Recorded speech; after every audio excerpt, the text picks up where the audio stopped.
Hey guys, tonight we stand on a wall.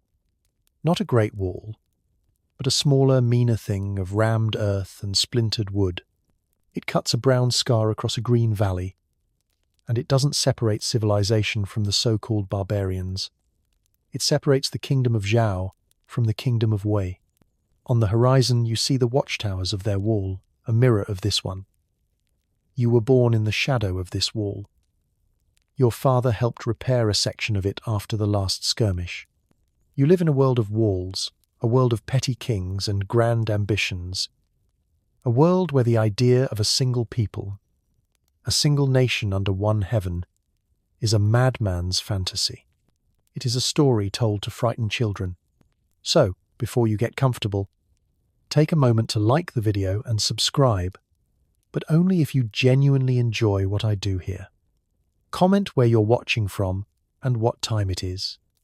Now, dim the lights, maybe turn on a fan for that soft background hum, and let's step into the world that could have been. You are in the grand throne hall of the Qin kingdom, in the capital of Xianyang. The year is 227 BCE. The air is thick with the metallic tang of ambition and fear. This is the court of the most feared man alive, Yingzheng, king of Qin. He has already conquered the state of Han. His armies, a terrifyingly efficient machine of peasant soldiers and ruthless generals, are poised to devour the rest of the civilized world. To the other 6 kingdoms, Zhao, Wei, Chu, Yan, Qi, he is not a king. He is a predator, a tiger about to gorge. And into this tiger's den walks a man named Jing Ke. He is an envoy from the state of Yan, one of the next kingdoms on Qin's menu. He comes bearing gifts, the head of a rogue Qin general, and, more importantly, a map of the Dukang region of Yan, a token of utter submission. You watch as he approaches the throne. The tension is a physical presence. The court guards have their hands on their swords. Yingzheng, a man consumed by paranoia and a messianic belief in his own destiny, leans forward. He is young, vigorous, and radiating an aura of absolute, terrifying power. Jing Ke unrolls the silk map. It is a beautiful thing, painted with precision. As the last bit of silk unfurls, a glint of metal, a dagger, a small, vicious-looking thing, its blade treated with a potent poison. In the history you know, this moment ends in failure. Jing Ke, a scholar assassin ill-practiced in the final, bloody act, lunges and misses. He is cut down. And Yingzheng, his belief in his divine protection now absolute, unleashes a wave of terror and conquest that will, in 6 short years, forge an empire. He will become Qin Shi Huang, the first emperor. He will unify the currency, the weights, the measures, the axle widths of carts. He will burn the books and bury the scholars. He will connect the walls into a single great wall. He will create the entity we call China. But that is not our world. Not tonight. Tonight, you see Jing Ke's hand not as a scholar's, but as a surgeon's. He has practiced this 1,000 times in his mind. The lunge is not wild, but precise. It is not at the chest, protected by royal robes, but at the neck. Yingzheng's eyes widen in a brief, final moment of shock. He is a king, a future god. This is not possible. The dagger finds its home. There is a collective gasp, a frozen tableau of horror. Then, chaos. Guards surge forward, but it is too late. Jing Ke is hacked to pieces, a bloody ruin on the throne room floor, but his work is done. Yingzheng, the man who would be emperor, clutches at the wound in his throat, a gurgling sound escaping his lips as his destiny pours out onto the polished floor. The tiger of Qin is dead. The news spreads not like wildfire, but like a plague. First, confusion. Then, denial. Then, a terrible, convulsive shudder runs through the entire Qin state. Yingzheng left no designated heir. His most powerful minister, the arch-legalist Li Si, and his most formidable general, Wang Jian, are brilliant servants of a master plan. But without the master, the plan is just paper. A power struggle erupts in Xianyang. Sons, cousins, and ambitious ministers begin to plot. The invincible Qin war machine, the engine of unification, stalls. Its gears grind against each other.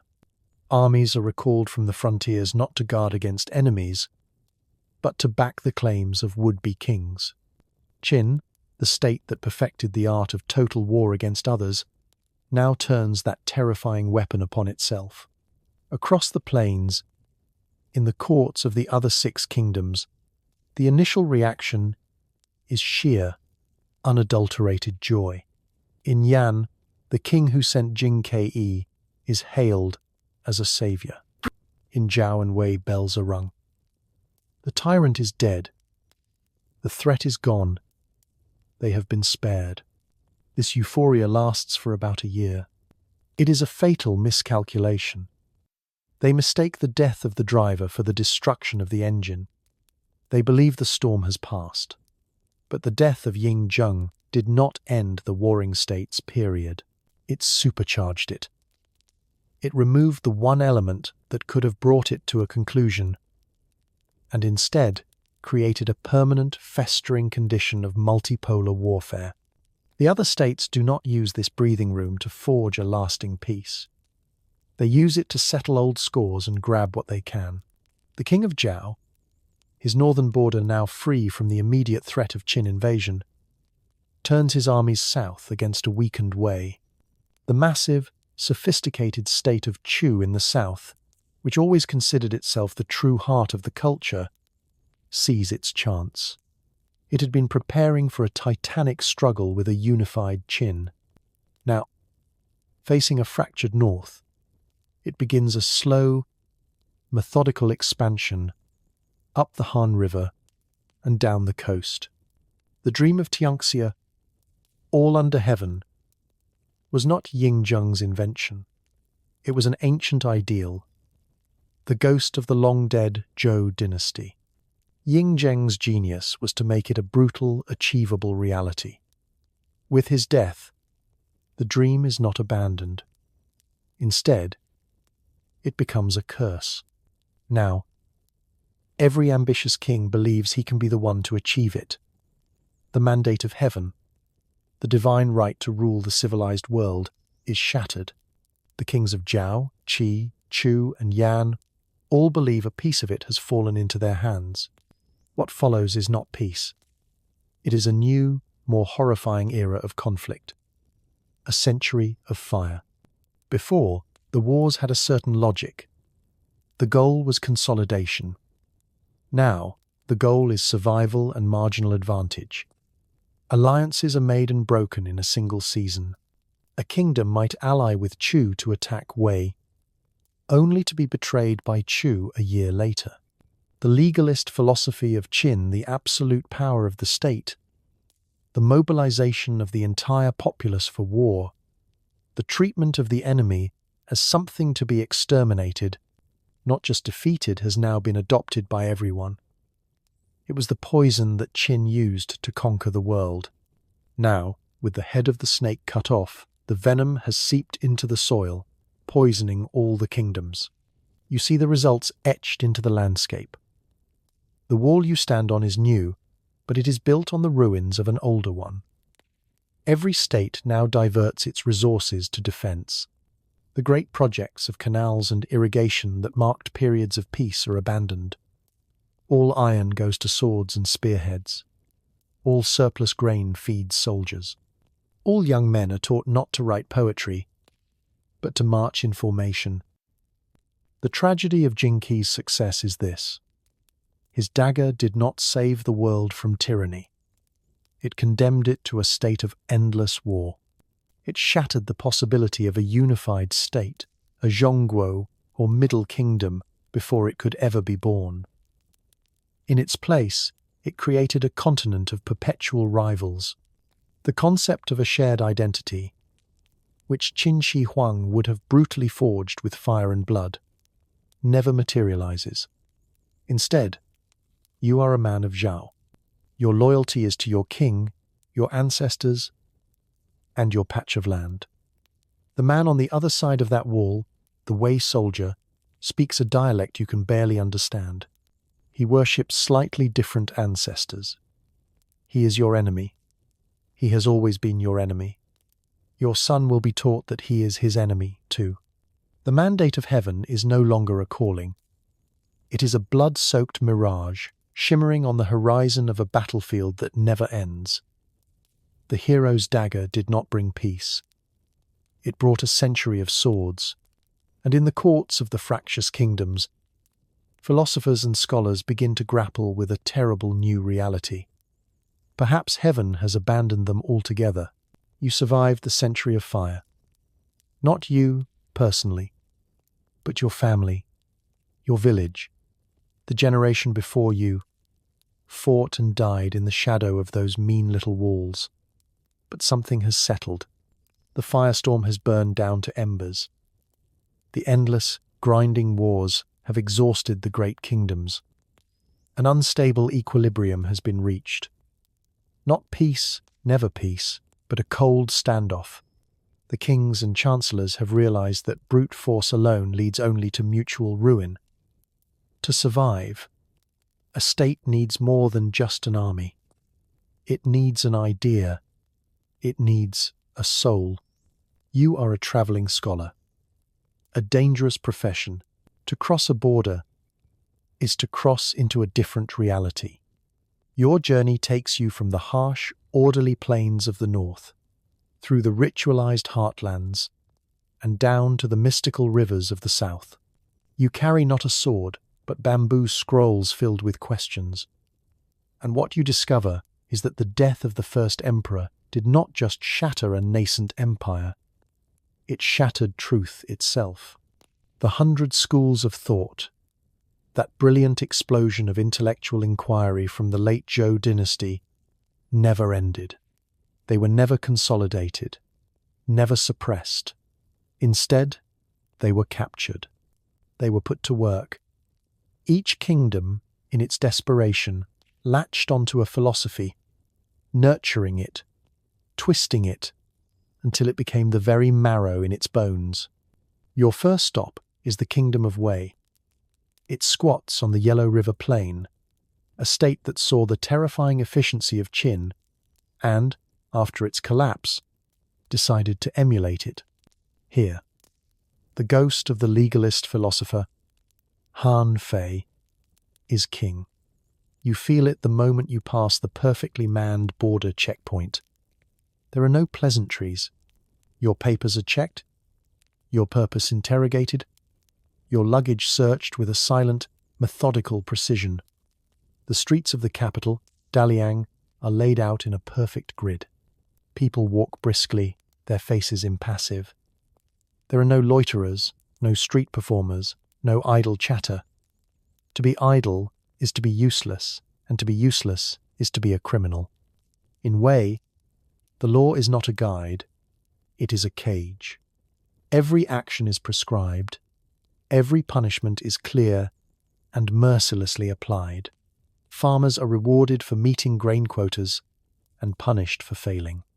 Soldiers are rewarded for taking heads in battle and punished for retreating a single step. The state is a machine, and every citizen is a replaceable cog. There is no talk of morality, of benevolence, of the mandate of heaven. There is only Fa, law, Shu, method, and Shi, legitimacy of power. It is a society of profound stability and profound misery. They have adopted the engine of Qin, its bureaucratic control, its mobilization of the masses, but they lack the unifying, messianic goal that drove Ying Zheng. Their ambition is not to conquer the world, but simply to outlast their neighbors. It is a state running on pure, cold, administrative dread. Fleeing this oppressive greyness, you travel southwest, into the mountainous kingdom of Shu. Here, you breathe a different air. This is a fortress kingdom, one that has adopted the teachings of Confucius and his disciple Mencius as its state religion. In the capital, Xiongnu, you see not the cold efficiency of Wei, but the stifling embrace of ritual propriety. Society is a complex dance of hierarchies. Everyone knows their place. You bow to a local magistrate, but he bows to a regional governor who prostrates himself before a royal minister. Sons defer to fathers, younger brothers to older brothers, wives to husbands. Education is paramount in Shu. You see schools in every town, but they teach only one thing: the classics. The goal is not to foster critical thought, but to instill a deep, unshakable understanding of one's role in the social harmony.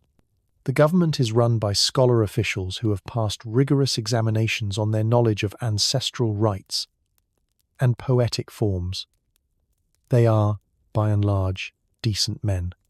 They believe in benevolent rule, in leading by moral example. But their society is brittle. It looks to the past, a golden age of the Zhou dynasty, for all its answers. Innovation is suspect. Social mobility is nearly impossible, for your station is not a job, it is a cosmic assignment. The ethical tension here is thick. Shu is an orderly, humane, and deeply civilized state. But it is a civilization preserved in amber, hostile to the future, and utterly incapable of understanding the brutal logic of its legalist neighbor, Wei. To a minister from Shu, a general from Wei is not just an enemy. He is a barbarian, a man without morals, barely human. You continue your journey, following the great river south, into the humid, sprawling, vibrant mess that is the kingdom of Chu. If Wei is a machine and Shu is a temple, Chu is a dream. Chu is vast, wealthy, and deeply strange. Its culture was always distinct from the northern plains, and freed from the threat of Qin, it has doubled down on its own identity. The philosophy of Laozi and Zhuangzi of Taoism is not just influential here, it is the operating system of the state. The court of the king of Chu is a throng of poets, artists, mystics, and alchemists. The king and his ministers are less concerned with tax collection and military drills, and more with attaining harmony with the Tao, the ineffable, spontaneous way of the cosmos. They consult mystics who read patterns in smoke. They spend fortunes on expeditions to find the mythical isles of the immortals. The policy of the government is Wu Wei, effortless action, which, in practice, often means inaction. The state governs least, interferes little. This has made Chu a land of incredible artistic and personal freedom. Its silks are the most beautiful, its poems the most evocative, its bronzes the most imaginative. But it is a chaotic, disorganized freedom. Local lords rule their fiefdoms like personal kingdoms. The army is poorly disciplined. The state is a slumbering giant, rich and powerful, but slow to rouse. Taoism has given the people of Chu a profound connection to the natural world, but it has made them vulnerable. They see the striving of the northern kingdoms as a foolish, undignified thrashing against the current of the Tao. They believe their ultimate security lies not in walls, but in yielding. It is a beautiful, poetic, and perhaps suicidal philosophy for a state to adopt. Finally, your travels take you to the coast, to the peninsula of the kingdom of Qi, and here you find the most radical experiment of all. Qi was always a center of commerce and thought, home to the legendary Jixia Academy where, for generations, scholars of all schools came to debate. In our world, the academy faded. Here, it became the government. Qi has embraced the one philosophy that Qin feared most, Mohism. Founded by the artisan philosopher Mozi, Mohism is a philosophy of radical pragmatism. Its core tenets are universal love, meaning equal concern for all people, anti-fatalism, and a utilitarian ethic that judges all actions by whether they benefit the people. In Qi, you find a society stripped of all frivolity. The Mohists have rebuilt the Jixia Academy, not as a debating hall, but as a ministry of science and engineering. The ruling class are not hereditary nobles or flowery-robed scholars, but engineers, logicians, mathematicians, and master craftsmen. Their greatest texts are not poems, but manuals on defensive siege warfare, optics, and mechanics. The state of Qi is a technocracy. It is astonishingly advanced. Its cities are defended by ingenious fortifications designed by Mohist masters, complex systems of walls, moats, and siege engines that have proven unbreakable.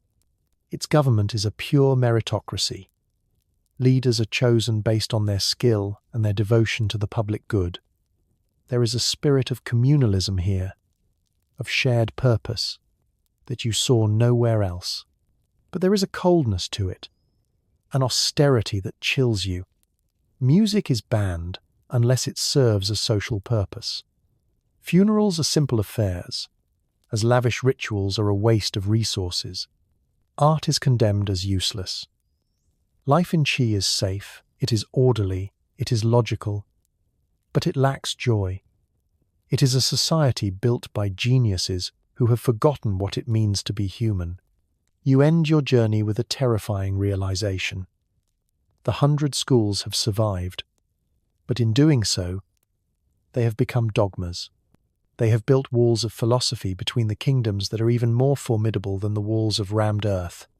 A Confucian from Shu, a Legalist from Wei, a Taoist from Chu, and a Mohist from Qi can no longer have a meaningful conversation. They live in different moral universes. They speak different conceptual languages. The intellectual diversity that was the glory of the warring states has become the fuel for a permanent Cold War. There is no longer a Zhongguo, a Middle Kingdom. There are only competing, mutually incomprehensible truths, each one armed to the teeth. Years pass. You are no longer the naive travelling scholar. You are a merchant, a caravan master. It is a more honest trade, and a more dangerous one. Your business is not in silk or jade, but in salt and iron, the sinews of war and life. And your daily reality is defined by one thing: walls. Not the grand, mythical wall of a unified empire, but a claustrophobic maze of them. They are everywhere. They are the defining feature of the landscape, the primary expression of political will. The world has become a honeycomb of fortifications. In our history, Qin Shi Huang's Great Wall was an act of audacious, arrogant ambition. It was a single line drawn across the world, an attempt to define the very boundary between civilization and the steppe. It faced outward, a shield against a single, identifiable threat. The irony is that it was largely ineffective. It was a triumph of propaganda, more than engineering, but the walls of your world are brutally effective. And they face inward. Your caravan approaches the border between the kingdom of Zhao and the kingdom of Wei. This isn't a simple checkpoint. This is a military frontier. The wall here isn't a continuous line. It's a system, a zone of death several miles deep. You see a primary wall of rammed earth, 30 feet high, studded with square towers. But in front of it lies a field of caltrops, hidden ditches filled with sharpened stakes, and a secondary, lower wall designed to break up a cavalry charge. The sentries who watch you from the towers are not sleepy conscripts. They are professional soldiers, their eyes narrowed, crossbows at the ready. This is the legacy of the Mohist engineers of Qi, their obsession with defensive warfare, born from a philosophy of protecting the common good, has been eagerly adopted by every other state. But the other states have twisted this defensive science into a tool of aggression and control. The treatises of the Mohist masters, intended to save lives, are now the standard military textbooks for kings who see their neighbours not as rivals, but as existential threats. The ethical tension is a bitter one. The most pacific and rational philosophy of the era has inadvertently given the warring states the tools to make their wars perpetual and their divisions permanent. Crossing this border is a nightmare. It takes a full day.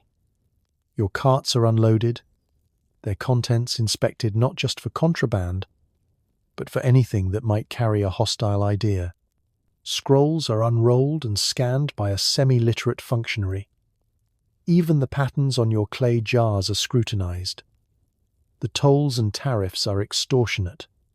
You pay a tax to leave Zhao, and a tax to enter Wei. The currencies are different. The heavy bronze spades of Zhao must be exchanged for the round coins of Wei at a ruinous rate. The axle widths of your carts, a trivial detail that Qin Shi Huang standardized, are different. In the no-man's, land between the walls, you have to transfer all your goods from Zhao gauge carts to Wei gauge carts, a back-breaking process that enriches only the local cartwrights guild. This is the unexpected twist. The failure to unify has not led to a flourishing of free trade between independent kingdoms. It has led to its strangulation. The walls, designed to keep armies out, have become brutal instruments of economic warfare. Each kingdom uses tariffs, tolls, and regulations to protect its own industries and beggar its neighbours. It's a policy of state-sponsored parochialism. The salt from the coast of Qi is prohibitively expensive in the mountains of Shu, not because of the distance, but because of the dozen walls and taxes it must cross. The superior iron of Han is a rare luxury in Yan. As a result, the overall economy of the Sinitic world is stunted. Wealth accumulates behind the walls, but it doesn't flow. Innovation is localized. A new type of plough invented in a Wei farming village might take a century to reach a farmer in Chu, if it ever does. You see the human cost of this. In the borderlands, communities that once intermarried and traded freely are now divided. A river that was once a lifeline is now a militarized border. The village of your cousin, which you could once walk to in an afternoon, is now in the kingdom of Yan. To visit him requires a travel permit, a bribe, and a week-long journey to an official crossing point 50 miles away. The walls have not just reshaped the landscape, they have reshaped identities. People are defined by what side of the wall they live on. The shared cultural bedrock of the old Zhou civilization is cracking under the strain. New, fiercely local identities are being forged in the shadow of these fortifications. You are a man of the valley, a citizen of the river confluence, your world defined by the walls you can see from your home. The real-world anchor here is the concept of the limes Germanicus, the Roman frontier in Germany. But the Romans built their limes to separate the Roman world from the Germanic tribes. Here, the entire civilized world has turned itself into a network of internal limes. It is as if every duchy and principality in the Holy Roman Empire had built a full-scale military frontier to separate itself from its neighbours. The result is a political and economic landscape that is permanently fragmented, a geography of fear. As your caravan finally clears the Wei checkpoint and begins the slow process of reloading onto the new carts, you look back at the Zhao wall, shimmering in the heat. It seems less like a shield and more like a prison gate.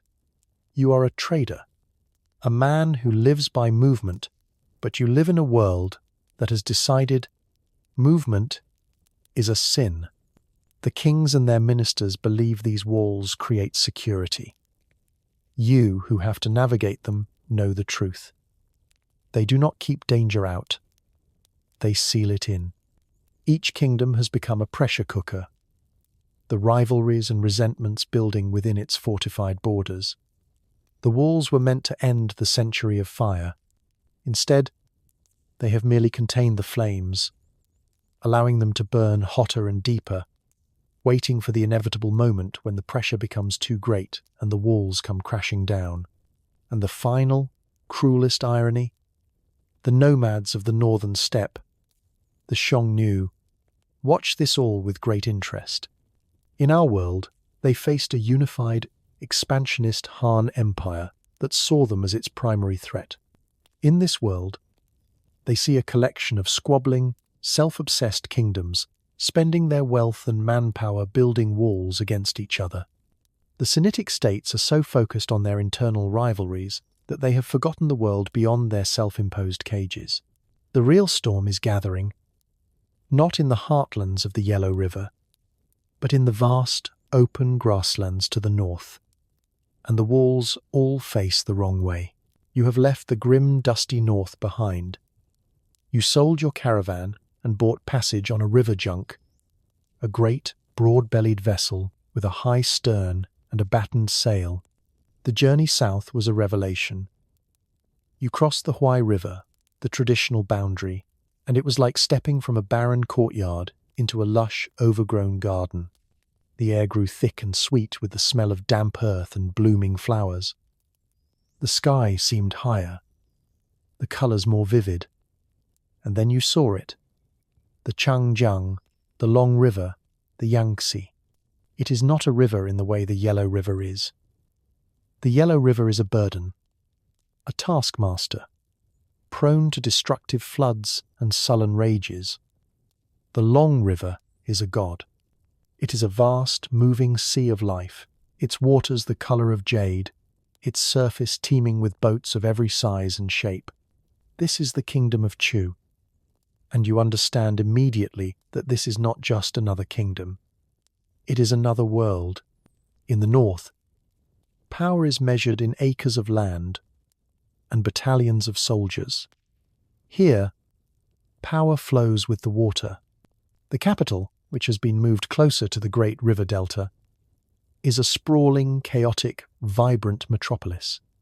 It is a city of canals, bridges, and floating markets. Lacquered pavilions rise on stilts from the riverbanks, their upturned eaves draped in flowering vines. The sounds are different. Not the rhythmic tramp of marching feet, but the cacophony of 100 dialects. The music of flutes and bells, the cries of merchants hawking pearls from the southern sea, and spices from lands you have never heard of. This is the great, unintended consequence of Jing Qi's dagger. With the northern threat of a unified Qin state removed, the strategic calculus of Chu, the southern superpower, was turned on its head. For centuries, Chu had looked north, its armies arrayed to defend against the endless wars of the Central Plains. It was a frontier state, its vast resources drained by the constant threat of invasion. But with the death of Yingzheng, the north collapsed into a self-consuming vortex of rivalry. The walls went up between Wei and Zhao, between Qi and Yan. The northern kingdoms turned their gaze inward, obsessed with their petty squabbles, and Chu, for the first time in its history, was free to look south. The king of Chu did not make the same mistake as his northern counterparts. He did not chase the shattered mandate of heaven in the war-torn north. He saw that for a mirage. Instead, he turned his kingdom's immense energy toward a new, more tangible destiny. The Yangtze was no longer a defensive line. It became a highway. The jungles, mountains, and deltas to the south, once considered a wild, pestilential buffer zone inhabited by barbarians, were now seen for what they were: an untapped treasure house. What you are witnessing is the birth of a new kind of empire. Not a continental bureaucratic empire of plains and peasants like the northern states dreamed of, but a riverine and maritime power. Chu's armies and fleets of colonists pushed down the Gan and Xiang rivers, deep into the territories of the peoples they called the Baiyu, the 100 Yu. They were not a single people, but a mosaic of tribes and cultures, skilled in boat building, fishing, and rice cultivation in the wet, hot lands where northern millet would not grow. The conquest was not gentle. It was a relentless tide of iron and organization washing over a world of bronze and tribal loyalties. But the ethical tension lies in what happened next. Unlike the northern states, which sought to impose their own culture wholesale, Chu's expansion was more of an absorption. The Taoist shamanistic worldview that had always defined Chu, its fascination with nature spirits, its romantic, expressive art, its respect for the untamed made it strangely receptive to the cultures it was conquering. U-boat designs were adopted and scaled up. Yue agricultural techniques for wet rice farming were perfected and expanded, creating a food surplus that dwarfed anything the North could produce. Yue deities were incorporated into the teeming Taoist pantheon. You see the result of this fusion everywhere. In a workshop, you watch artisans crafting exquisite lacquerware, the designs not of the stiff, geometric patterns of the North, but of swirling clouds, dancing phoenixes, and serpentine dragons, a style born from the humid dreams of the South. You pass a temple where a Chu official in silk robes lays an offering before a statue of a local water god, a deity that a generation ago was worshipped only by a barbarian tribe. The real-world anchor for this expansion is the historical Dian Kingdom, a sophisticated Bronze Age culture that flourished in what is now Yunnan province. In our timeline, it was conquered and absorbed by the Han dynasty, its unique culture largely vanishing, known to us only through archaeology. Here, in this world, the Dian are not a lost civilization. They are a powerful, semi-autonomous vassal of the Chu Empire. Their master bronze workers, famous for their dynamic sculptures of animals, have been brought to the Chu capital. Their techniques, once used to create ritual objects for their own kings, are now employed to cast magnificent bronze drums and ceremonial bells for the court of Chu, their style blending with Chu's own to create a vibrant, hybrid art. This leads to the unexpected twist, the true measure of how history has diverged. The kingdom of Chu is becoming less and less Sinitic. A scholar from the Confucian court of Shu would be appalled by what he sees here. He would see the worship of strange gods as blasphemy, the fluid social structures as a breakdown of ritual propriety, the wild, expressive art as a sign of moral decay. The very language is changing. While the northern kingdoms argue over the proper interpretation of ancient texts, the language of the Chu court is incorporating hundreds of new words from Yue dialects for local plants, animals, and seafaring concepts. Communication with the north is becoming like speaking to a stuffy, old-fashioned grandfather who disapproves of everything you do. Chu is no longer a competitor for the old Zhou world. It is building a new one. Its strategic interests lie not in the dusty plains of the Yellow River, but in the South China Sea. Chu merchants, in their great junks, are already pushing into the islands, trading for pearls, exotic woods, and kingfisher feathers. They have established trading posts in the Red River Delta in northern Vietnam and are making contact with the nascent kingdoms of Funan and Champa in the south. You, the former merchant from the north, are seduced by this world. It is a world of wealth, of opportunity, of breathtaking beauty. You sip rice wine on a balcony overlooking the river, watching the flow of tribute and trade. Barges heavy with rice from the newly conquered southern provinces, rafts of teakwood from the western jungles, chests of bronze from the Dian vassals, and exotic goods from overseas. It is the vibrant heart of a powerful, confident civilization.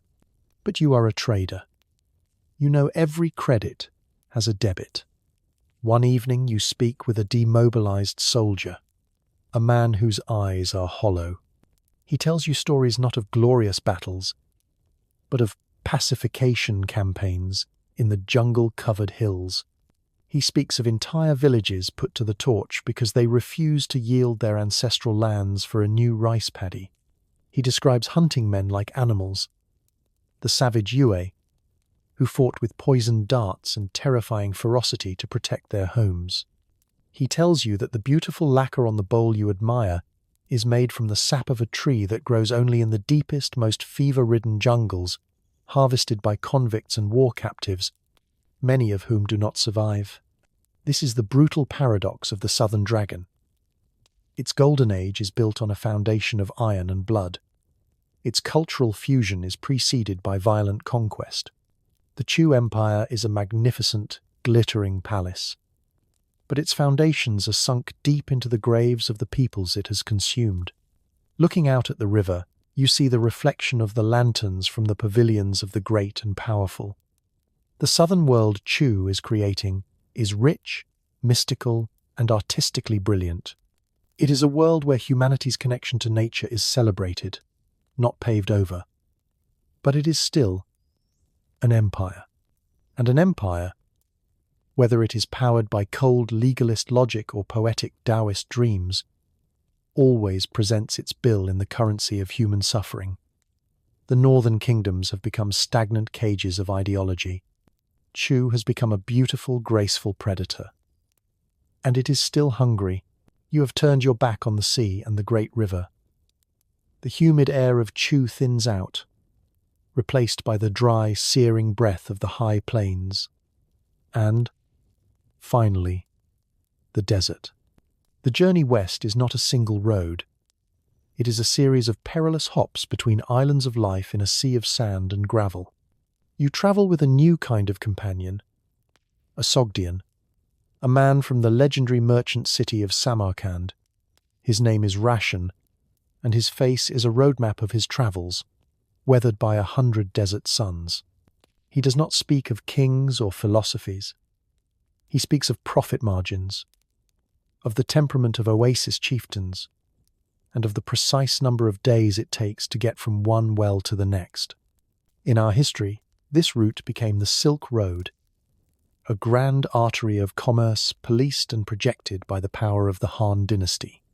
Han armies pushed deep into the western regions, establishing garrisons, subjugating local tribes, and creating a corridor of relative safety for the caravans that carried Chinese silk to the Roman Empire.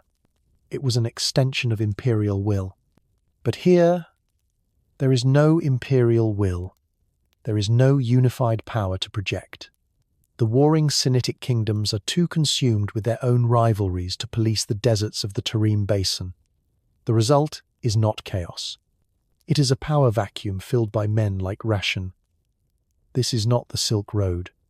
It is the Silk Rivers, a braided, shifting delta of trade routes, controlled not by emperors, but by city-states, oasis kingdoms, and the great merchant families of Sogdiana and Bactria.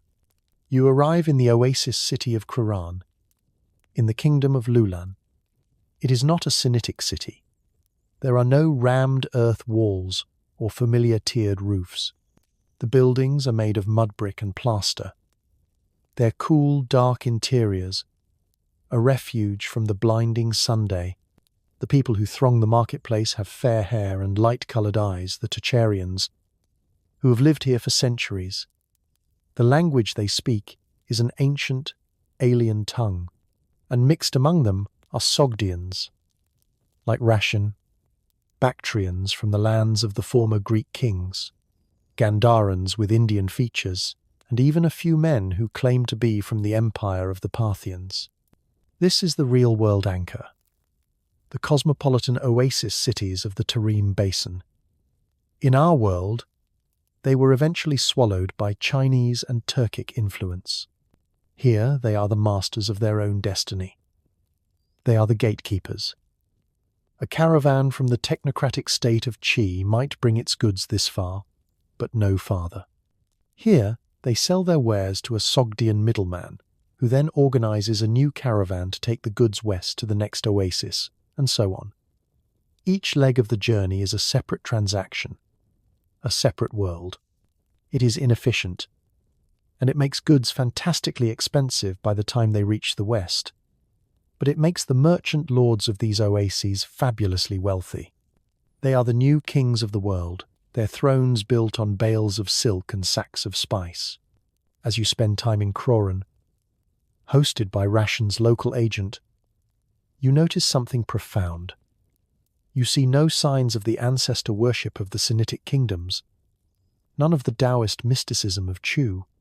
Instead, one evening, you see a procession of men in white robes, their mouths covered by cloths, walking toward a low, flat-topped building. From within comes the sound of chanting in a language you do not recognize, and the unmistakable glow of a great fire. Rashan explains, with the casual air of a man discussing the weather, that this is a fire temple, a place of worship for the followers of the prophet Zoroaster. This is not a small foreign cult. It is the official religion of the city's ruling family. The merchants, the soldiers, the artisans, many of them now pay homage to Ahura Mazda, the Lord of Wisdom. They believe in the cosmic struggle between light and darkness, truth and lies. The Zoroastrian faith, carried east from its Persian heartland, has found fertile ground here. It provides a strong moral code, a sense of communal identity, and a powerful cosmology that appeals to people living in a harsh, dramatic landscape of absolute light and shadow. A few days later, you meet a healer. He is a kind man with a gentle demeanor. He offers you a cup of wine, and as he pours it, you notice a simple cross tattooed on the back of his hand. He tells you he is a follower of the teacher Yeshua, a prophet from the far western land of Judea, whose story was brought here by evangelists traveling the trade routes from Syria and Mesopotamia. He speaks of one God, of forgiveness, and of eternal life. He is a Nestorian Christian. His small community meets in a converted house, their services held in the Aramaic language. This is the great spiritual consequence. The death of the first emperor has turned the Tarim Basin from a colonial frontier into a religious crucible.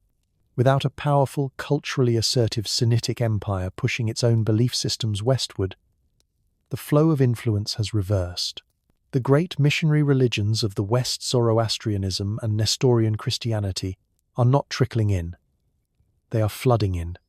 They offer what the fragmented, competing philosophies of the Eastern kingdoms cannot: a universal message. Confucianism is for the people of Shu. Legalism is for the people of Wei. But the God of the Christians and the Lord of Wisdom of the Zoroastrians are for everyone. They are faiths perfectly suited for the road, for the cosmopolitan, transient life of the Silk Rivers. And this leads to the unexpected twist. You assumed, as a man from the East, that your culture was the one of value, the source of coveted goods. You quickly learn that men like Rashan see it differently. He respects the quality of cheese steel and Chu's lacquerware, but he views the Sinitic kingdoms themselves as a chaotic, politically immature backwater. He calls them the walled lands, a region of perpetual, pointless conflict. To him, the high culture, the sophisticated philosophy, the true universal truths lie in Persia and the West. The Sinitic states are seen as suppliers of exotic raw materials, not as a civilizational peer. The ethical tension of this world is embodied in your host, Rashan. He is a devout Zoroastrian. He funds the fire temple, supports the priests, and lives by a code of honesty in his dealings. He believes his success is a sign of his righteousness. Yet, he is utterly pragmatic. He maintains a separate house for his Nestorian partners, contributing to their church as a cost of doing business. He will hire Buddhist guides from the south, or even shamanistic Turkic guards if they are the best for the job. His faith gives him a core identity, but his business requires him to be a cultural chameleon. He profits from the flow of goods that carries these new gods, but he sees no contradiction.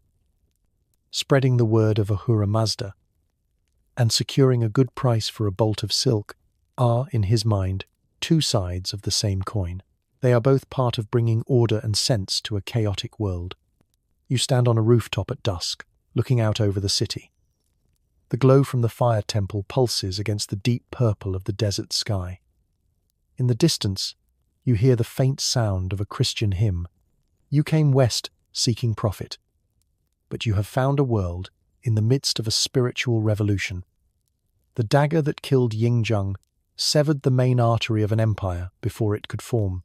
Now, 1,000 new veins and arteries are pumping, and their lifeblood is not just commerce, but faith. The lands between the East and West are not becoming a bridge. They are becoming a destination. A new heartland of belief is being born in the desert, and its gods are strangers to the warring kings of the walled lands. You have returned to the lands of your ancestors, but you feel like a foreigner. The journey back from the Tarim Basin was a journey backward in time. After the vibrant, cosmopolitan chaos of the oasis cities, the Sinitic kingdoms feel stagnant, trapped. You have learned to speak a pidgin of Sogdian and have seen half a dozen cultures flourishing in the desert. Now, back in the Central Plains, you are confronted by the most profound division of all, one that has become an unbridgeable chasm in the centuries since the fall of Qin. It is not a wall of earth, but a wall of the mind. You are in a tea house in a bustling town on the border between the kingdom of Shu and the kingdom of Wei. On your left, a merchant from Chengdu, the capital of Confucian Shu, is making notes. He writes with a brush, his strokes elegant and fluid. The characters are complex, beautiful, and instantly recognizable to anyone educated in the traditions of the old Zhou classics. It is the writing of scholars, of poets, of history. On your right, a government clerk from Daliang, the capital of Legalist Wei, is filling out a customs form. He too is writing, but the symbols he scratches onto the bamboo slip are stark, angular, and brutally simplified. Many of them bear a passing resemblance to the Shu merchant script, but just as many are completely alien. You, who have prided yourself on your learning, can barely decipher it. This is the Logographic Schism. In our timeline, one of Qin Shi Huang's most lasting and arguably most important acts was the standardization of the writing system. He took the script of his own kingdom and forced it upon the entire empire, creating a single, unified written language that would bind China together for millennia. An official in the north and a scholar in the south might speak mutually unintelligible dialects, but they could read the same documents, the same histories, the same poems. The written character became the bedrock of a shared cultural identity. Here, that never happened. The death of Yingzheng meant the death of standardization. The warring states, in their rush to define themselves against each other, took their own regional variations of the ancient script and ran with them. What was once a collection of dialects of a single written language has, over generations, evolved into a family of separate, mutually unintelligible writing systems. It is a divergence as profound as the evolution of Latin into French, Spanish, and Italian. The Shu merchant script, what they call Guan, ancient script, is a direct descendant of the writing of the Zhou dynasty. It is a conservative, aristocratic script, preserved by the Confucian scholar bureaucrats. It is deliberately complex, a marker of elite status. To master it requires years of dedicated study, a luxury available only to the sons of the wealthy. This serves the state of Shu perfectly. It creates a permanent, self-perpetuating class of administrators who see themselves as the guardians of a sacred tradition. Their writing is a form of ritual, a connection to the golden age of the past.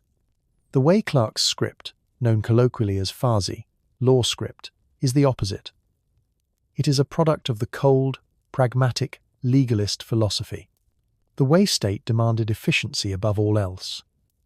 Its bureaucracy needed to process reports, census data, and military orders at speed. The elegant complexities of the old script were seen as a wasteful indulgence. And so, over generations, the script was streamlined, simplified, radicalized. Redundant strokes were eliminated.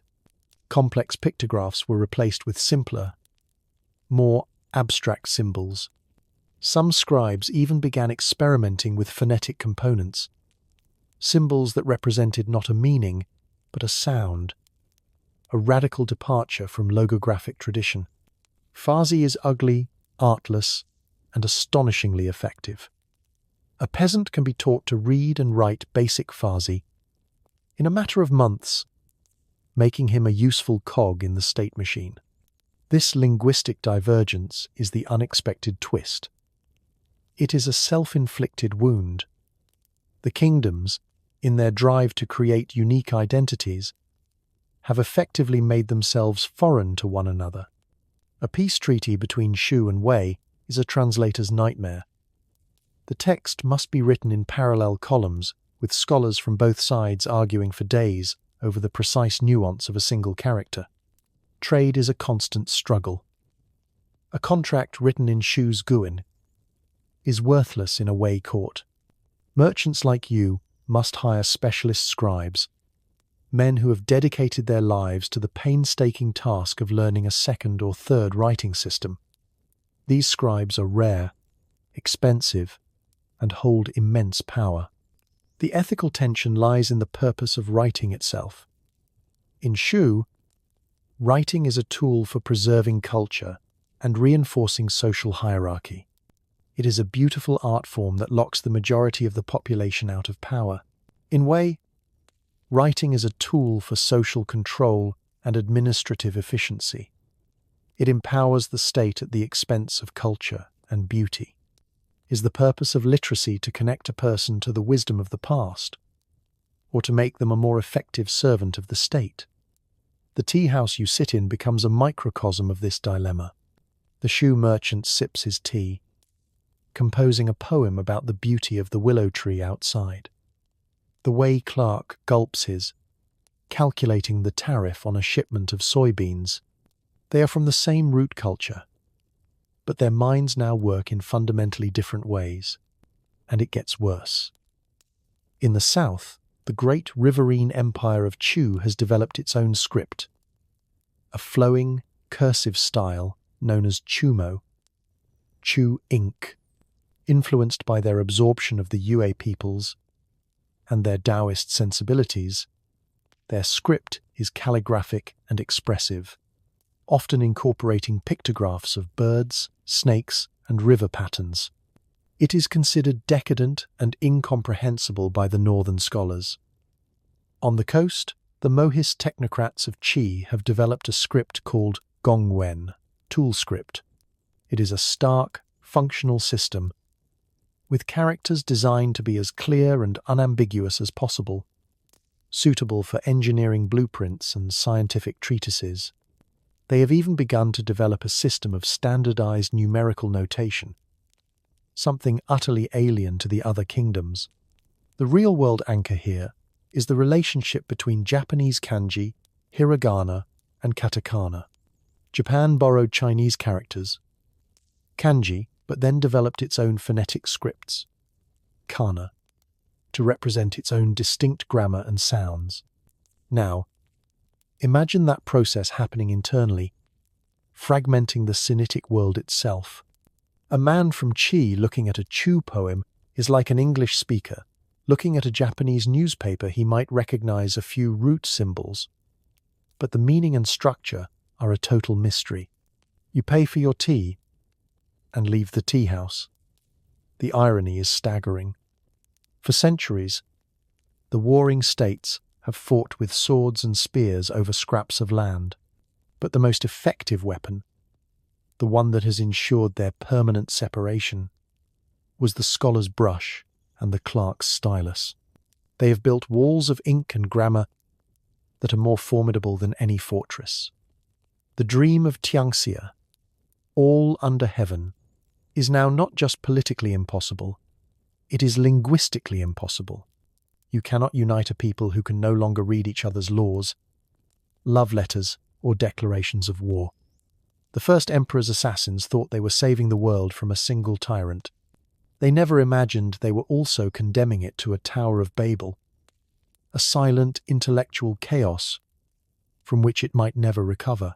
Your travels have taken you to the coldest edge of the civilized world. You are in Ji, the capital of the northernmost kingdom Yan. The wind here has teeth. It sweeps down from the vast empty lands to the north, carrying the scent of dust and distance. The people here are hard-bitten and taciturn. For generations, their enemies were the kingdoms to their south, Zhao and Qi. The great walls they built, the forts they garrisoned, all faced south. It was a fatal civilizational mistake. One afternoon, you are summoned to the court of the local governor. The air is thick with a tension that is different from the courtly intrigue you've seen elsewhere. This is not fear of a rival minister. This is the fear of an apex predator. You see them as you enter the hall. The delegation. They are not Sinitic. They are Xiongnu, 5 of them, standing in the center of the room, as if they own it. They are broad-faced, with high cheekbones and eyes narrowed against a sun you cannot see. They wear trousers, leather boots, and heavy wool coats, a practical and alien attire. They smell of horse, mutton grease, and cold air. They carry no visible weapons, but they radiate a raw physical confidence that makes the armed Yan guards look like porcelain dolls.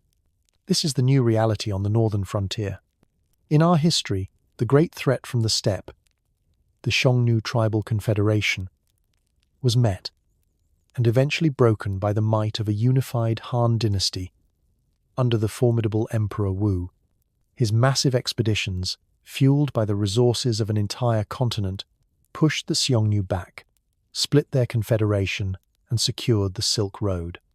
But in this timeline, there was no Emperor Wu.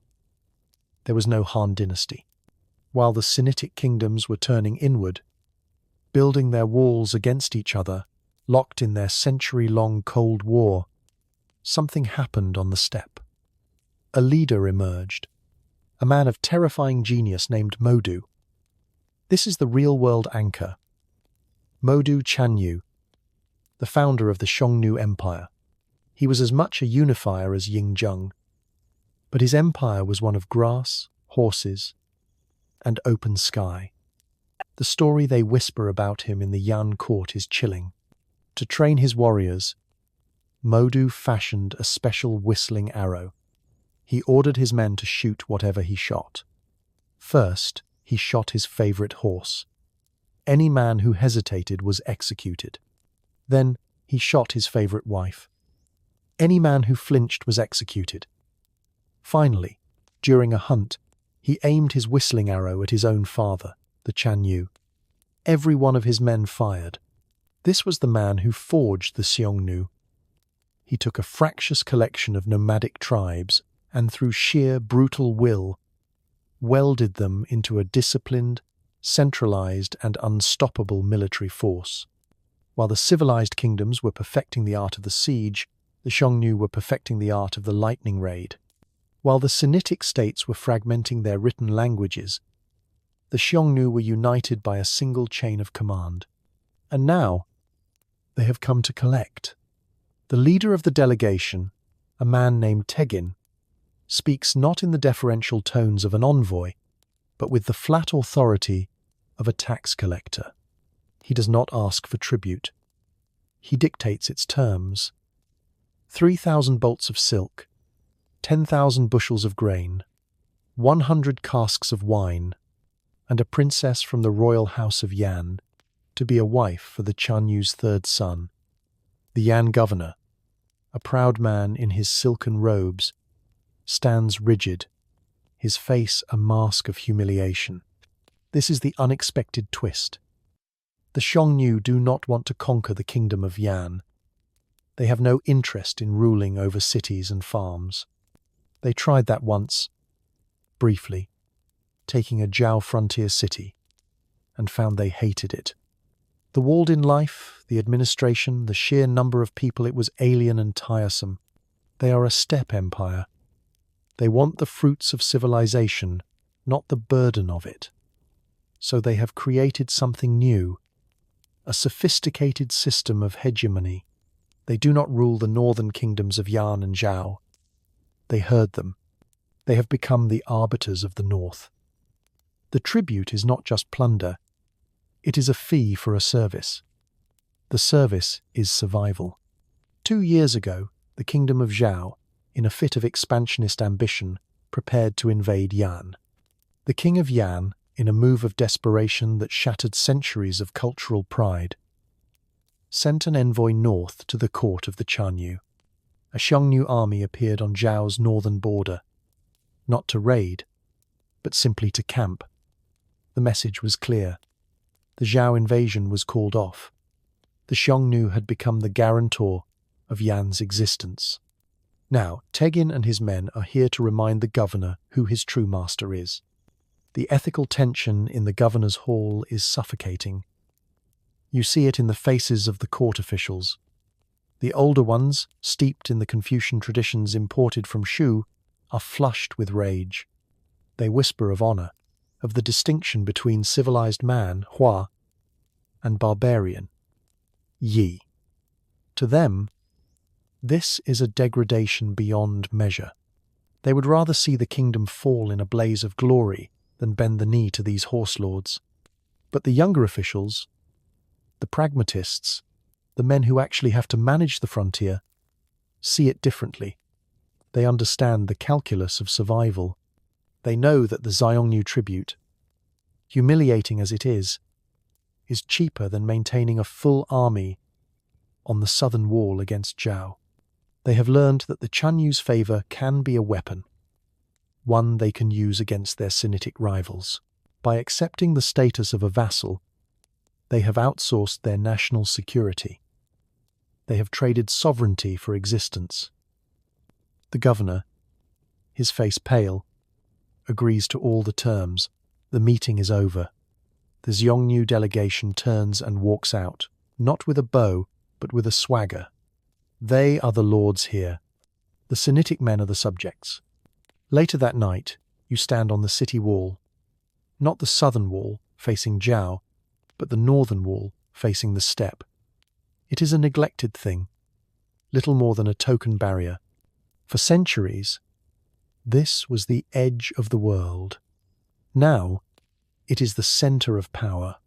The northern kingdoms of Yan and Zhao have become a buffer zone, a client-state region for a powerful steppe empire.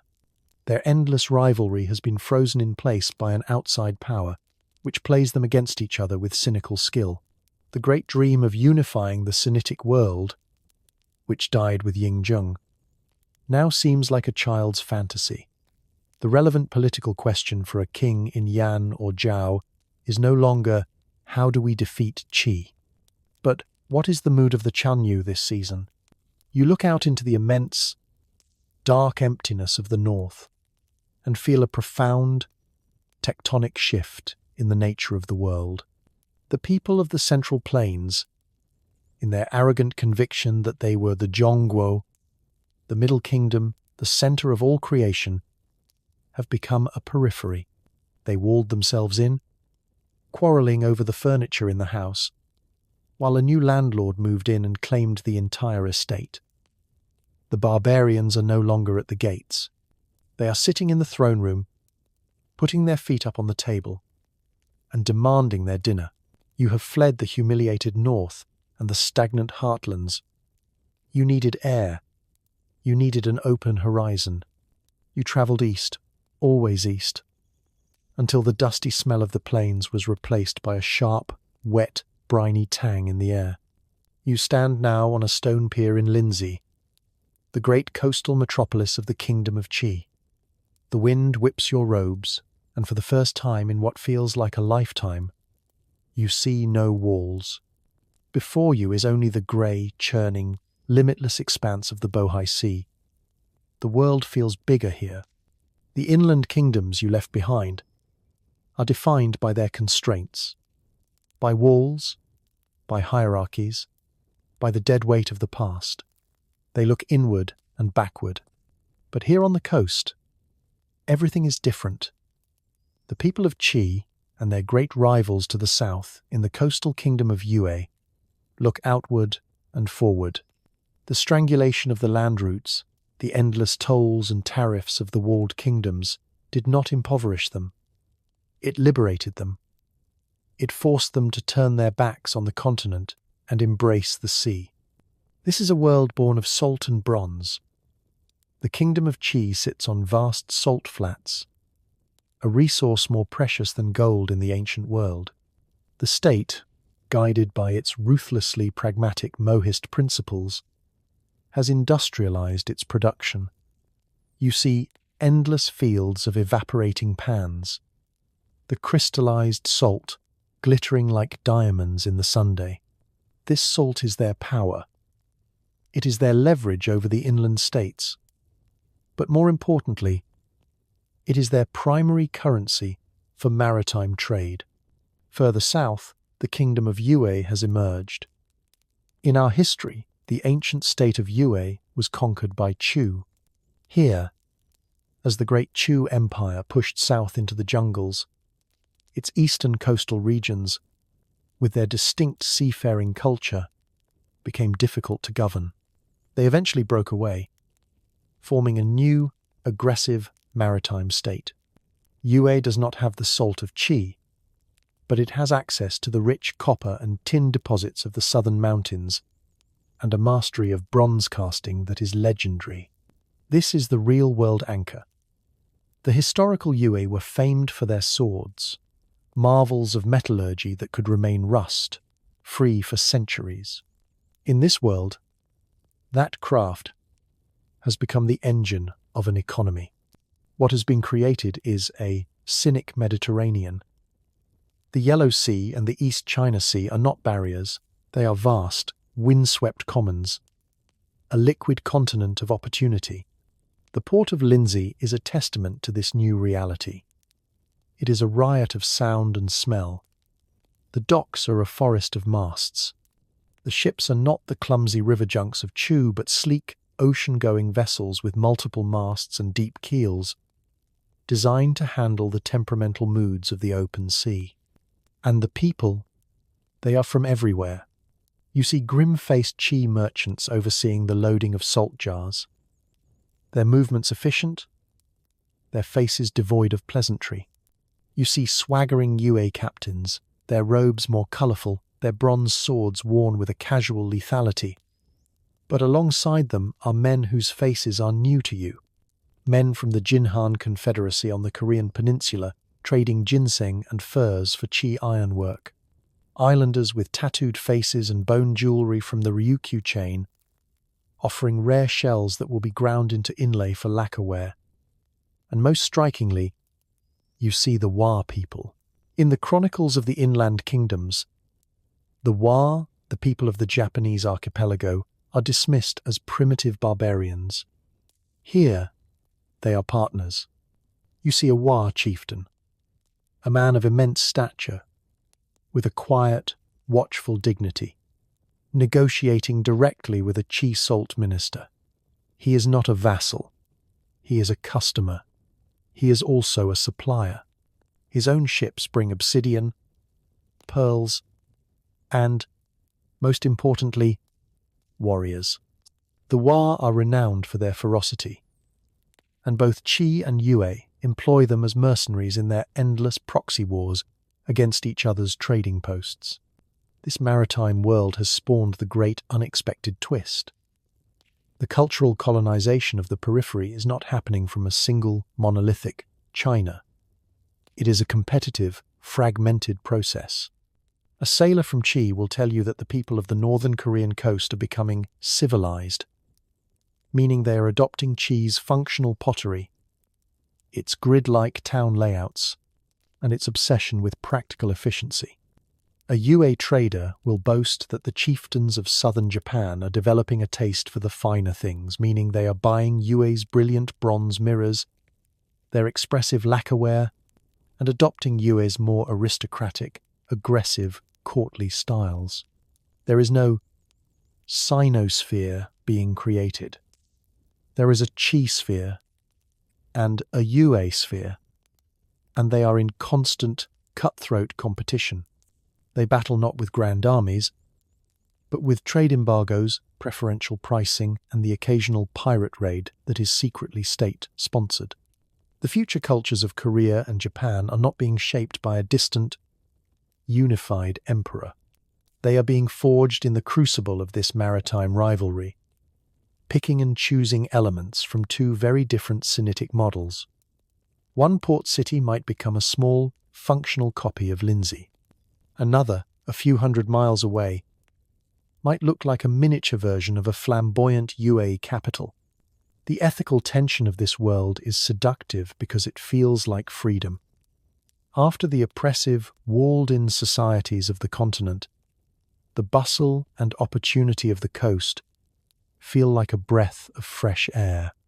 Here, a man is judged not by his birth or his knowledge of ancient texts, but by his skill as a navigator or his shrewdness as a trader. Meritocracy, which the Mohists of Qi preach as a philosophy, is simply a fact of life at sea. But you dig deeper. You share a drink with a grizzled Qi captain, a man whose hands are permanently stained with salt and tar. He laughs when you speak of the freedom of the sea. He tells you the truth. The Qi Salt Syndicate does not sell salt to the outer islands. It provides it, at a price that keeps the island chieftains permanently in debt, dependent on the annual arrival of Qi ships. The syndicate's control is more absolute than any king's decree. To be cut off is a death sentence. He points out a group of Wa mercenaries, spending their silver lavishly in a tavern. They have just returned from a mission, he explains. A rival Yue trading post on a southern island was experiencing unrest. The Wa were hired to restore order. The captain's euphemism hangs in the air. It was not a police action. It was a massacre, paid for in Qi silver. The open sea has not created a world of free trade. It has created a world of brutal, unrestrained capitalism, backed by private armies.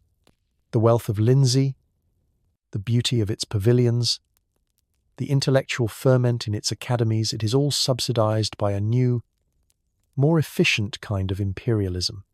It is the imperialism of the ledger and the contract, but one where the fine print is written in blood. You walk to the end of the pier and look out at the horizon. Two civilizations are taking shape on the shores of this sea. On the continent, a collection of paranoid agrarian kingdoms are slowly suffocating inside their own walls, their gazes fixed on the past. Here on the coast, a pair of dynamic, ruthless thalassocracies are projecting their power outward, their eyes fixed on the profits of the next quarter. They are both Sinitic. They share a common ancestry, but they are becoming unrecognizable to each other. The man on the watchtower in Wei fears the soldier on the wall across the valley. The man on the deck of a Qi trading ship fears the lookout on a Yue war junk over the horizon. The great schism of this world is no longer just between kingdoms. It is between the land and the sea. You have remained in the kingdom of Qi. There is something about this place that is both repellent and magnetic. It is the strangest of the Sinitic states, an anomaly, a social experiment on a national scale. In a world defined by the ghosts of ancestors, the dreams of mystics, and the iron fist of kings, Qi is a state that professes to believe in only one thing: reason. It has become the world's first and only Mohist technocracy. Your journey takes you inland from the bustling, morally ambiguous port of Lindsay to the city of Jixia. In our world, Jixia was the site of an ancient academy, a vibrant intellectual center that faded away. In this world, the Jixia Academy did not fade. It took over. The city is not a capital in the traditional sense. There is no grand palace, no sprawling royal park. Instead, the center of the city is occupied by the academy itself, a vast complex of lecture halls, libraries, workshops, and laboratories. This is the government of Qi. The state is ruled by the masters of the academy, a council of engineers, logicians, astronomers, and ethicists. The real-world anchor is, of course, the historical Mohist school of thought. We know them from texts like the Mozi, which detail their radical ideas, a utilitarian ethic of impartial care for all people, a fierce condemnation of waste and luxury, a pacifist doctrine based on perfecting the science of defensive warfare, and a belief that leadership should be based solely on merit, not birth. In the warring states period of our timeline, they were a major philosophical school, a true rival to the Confucians. But Qin Shi Huang's unification, with its legalist ideology, suppressed them. The subsequent Han dynasty elevated Confucianism, and Mohism withered, remembered only as a historical curiosity. But not here. Here, the Mohists won. The kingdom of Qi, always a center of commerce and new ideas, found in Mohism the perfect ideology to counter the rigid hierarchies of its neighbors. And over the generations, they have built a society in its image. As you walk the streets of Jixia, the first thing you notice is the silence. There is no music. The Mohists deemed it an unproductive extravagance. There are no elaborate temples. Religious rituals are a waste of state resources that could be used to feed the poor. The architecture is brutally functional. Buildings of grey brick and dark wood, designed for maximum efficiency with no ornamentation. The people are dressed in simple, undyed clothes of blue or grey. There is no fashion. There is only function. You visit a state-run orphanage and school. The children are well-fed, healthy, and educated.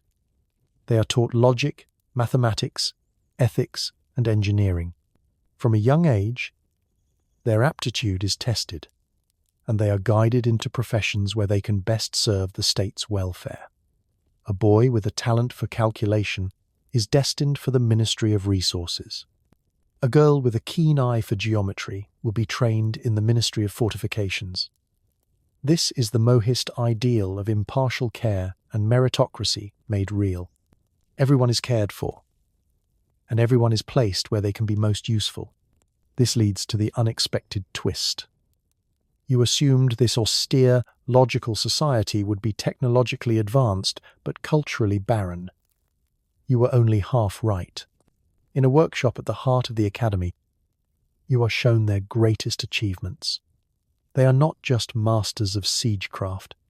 You see men working with lenses, grinding glass to study the principles of light. They have developed primitive telescopes with which they map the stars, not for astrological prediction, but for navigation and calendrical science. They are experimenting with chemical reactions, documenting the properties of different minerals. They have even created a rudimentary steam engine, a toy, really, a spinning metal sphere powered by steam jets, but the principle is there. This is a scientific revolution in its infancy, born not from a desire for pure knowledge, but from the utilitarian drive to understand and control the world for the benefit of the people. But this scientific progress has come at a terrible, unforeseen cost. The state is run by a ministry of logic. Its purpose is to ensure that all state policy is rationally sound and free from the errors of emotion or tradition. You sit in on a public debate, a key feature of Mohist governance. The issue is a famine in a northern province. Two ministers present their proposals. They do not speak of benevolence or duty. They speak in a dry, formal language of pure logic. They present statistical analyses of grain yields, population densities, and logistical capacities. They make arguments based on premises and deductions. And then a man from the audience stands up to speak. He is an elder from the famine-stricken region. He does not use formal logic. He speaks of the suffering of his people. He tells a story of a mother who gave her last bit of grain to her child. It is a powerful emotional appeal. The presiding master of logic listens patiently. When the man is finished, the master thanks him for his anecdotal data, and then proceeds to systematically dismantle his testimony as logically irrelevant. The man's suffering, his lived experience, is dismissed because it cannot be quantified, because it does not fit the rigid structure of their syllogisms. The audience, trained in this method, nods in agreement. The emotional appeal has failed. A decision is made based on the most efficient distribution model, even if it means sacrificing one village to save two. This is the horrifying ethical tension of the Mohist state. They have achieved a society of unparalleled fairness, security, and rationality. There is no starvation, no corruption, no oppression in the traditional sense. But in their quest to eliminate the irrational, they have amputated a part of what it means to be human. They have created a society without art, without music, without spontaneity, without grief, without passion. They care for the people, but they do not trust them. They have built a perfect, logical, benevolent cage. You meet a woman who is a master of optics. She is one of the most brilliant minds in Qi. She can explain the refraction of light through a prism with a clarity that astonishes you. One evening, you ask her what she feels when she sees a rainbow. She looks at you, genuinely confused by the question. "I feel nothing," she says. "I observe the spectral dispersion of light through water vapor. It is a predictable meteorological phenomenon." She is not being cold or evasive. The concept of finding beauty in the phenomenon is simply alien to her. It is not a useful or logical response. You leave Jixia feeling a profound sense of dread. The legalist state of Wei is a prison of fear. The Confucian state of Shu is a prison of the past. The Taoist state of Chu is a beautiful anarchic dream on the verge of collapse. But Qi is the most terrifying of all. It is a prison built by well-meaning geniuses. It is a state that has conquered poverty and injustice, but has done so by treating its citizens as components in a machine. They have followed the path of reason to its ultimate conclusion, and have found that it leads to a world without a soul.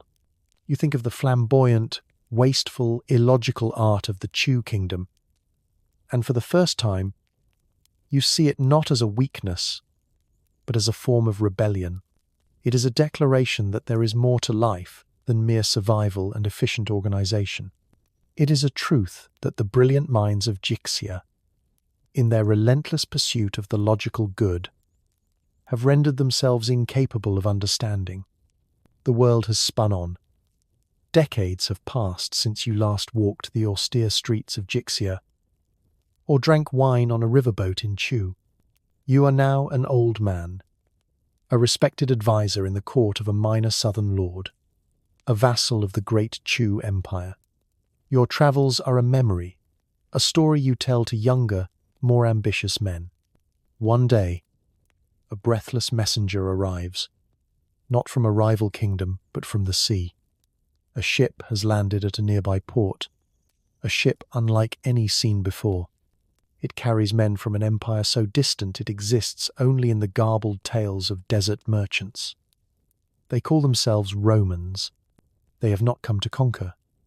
They are a trade mission, a handful of merchants, and one official, an envoy named Marcus Licinius Crassus, a distant, less famous relative of the triumvir. They have completed a journey of unimaginable length and peril, guided by Indian and Arabian sailors, chasing rumors of the land of Ceres, the mythical kingdom of silk, and after years of searching, they have finally arrived. What they find is not what they expected.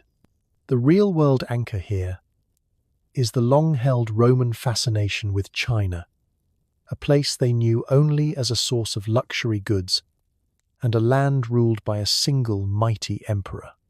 Pliny the Elder wrote of them, and the first-century nautical guide, the Periplus of the Erythraean Sea, describes the final leg of the journey to the land of Thyne. In our history, the first Roman envoys who arrived in 166 CE were met by the unified and powerful court of the Han dynasty. It was a meeting of superpowers, but Marcus Crassus and his men have not found a superpower. They have landed in the territory of the sprawling, decentralized Chu kingdom. The local officials are polite, but baffled. The Romans' gifts of glassware and woolen cloth are seen as crude curiosities compared to the local lacquer and silk. The Romans' letters of introduction from their emperor, written in a strange alphabetical script on a coarse material called papyrus, are unintelligible. A translator is eventually found a Sogdian merchant who knows a smattering of the Chu cursive script and a debased form of Greek. Communication is a frustrating ordeal. The Romans are escorted inland on a meandering journey toward the Chu capital. Along the way, they begin to grasp the political reality of this land. They pass from the territory of one local lord to another, and at each stop they see different banners, different local customs, slightly different gods being worshipped in the village shrines.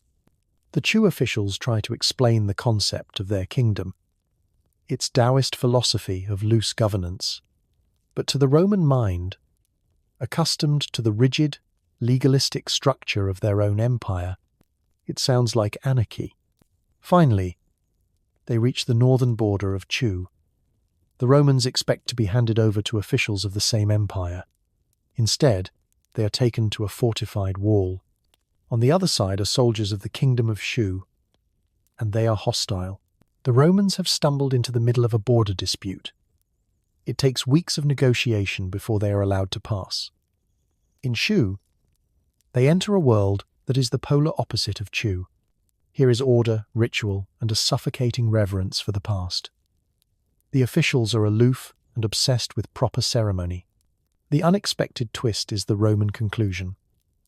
Marcus Crassus is an intelligent and observant man. He has travelled the world. He has seen the disciplined might of Parthia, the ancient wealth of Egypt, the tribal complexities of Gaul. He was sent to find a great empire to be a partner or a rival to Rome. Instead, what he finds reminds him of only one thing: Greece. He writes in his official report a document that will shape Roman policy for centuries. We have not found the kingdom of the Seres. We have found the Sere, in the plural. This land is not a unified imperium, but a second Hellas. It is a continent of city-states and kingdoms, sharing a common heritage, but consumed by incessant rivalry. We have seen the Athenians of Shu, obsessed with philosophy and tradition, and the Spartans of Wei, a grim military society.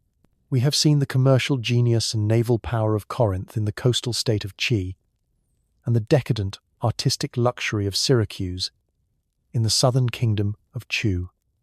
They are a people of high culture.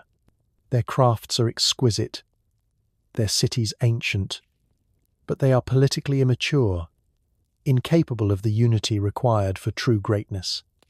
They have no concept of a res publica, a state that transcends a king. They are a civilization trapped in amber. This report becomes a sensation in Rome. The idea of an Eastern Hellas captures the imagination of the Senate. The Sinitic world is no longer a source of fear or mystery. It is a source of opportunity. You don't sign a treaty with Greece. You play its city, states against each other. You don't fear the Peloponnesian War. You profit from it. The ethical tension is profound. The Romans do not see the people of this land as equals. They see them as a fascinating but flawed curiosity, a civilization that failed to make the final, crucial step toward political maturity. To the Romans, the Sinitic kingdom's obsession with their internal philosophical and political squabbles is a sign of terminal weakness.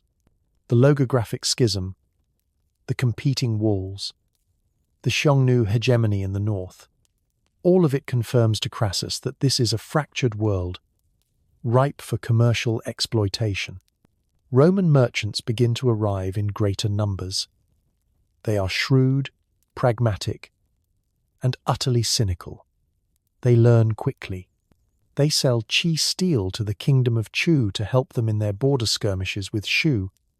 They trade Roman glassware and Shu textiles to the Xiongnu in the north for horses, which they then sell to the kingdom of Wei. They establish a trading colony on an island off the coast of Yu, a miniature Roman city operating under its own laws, paying whichever local power provides the best security. They become the ultimate middlemen, the arms dealers, the war profiteers of the Eastern world.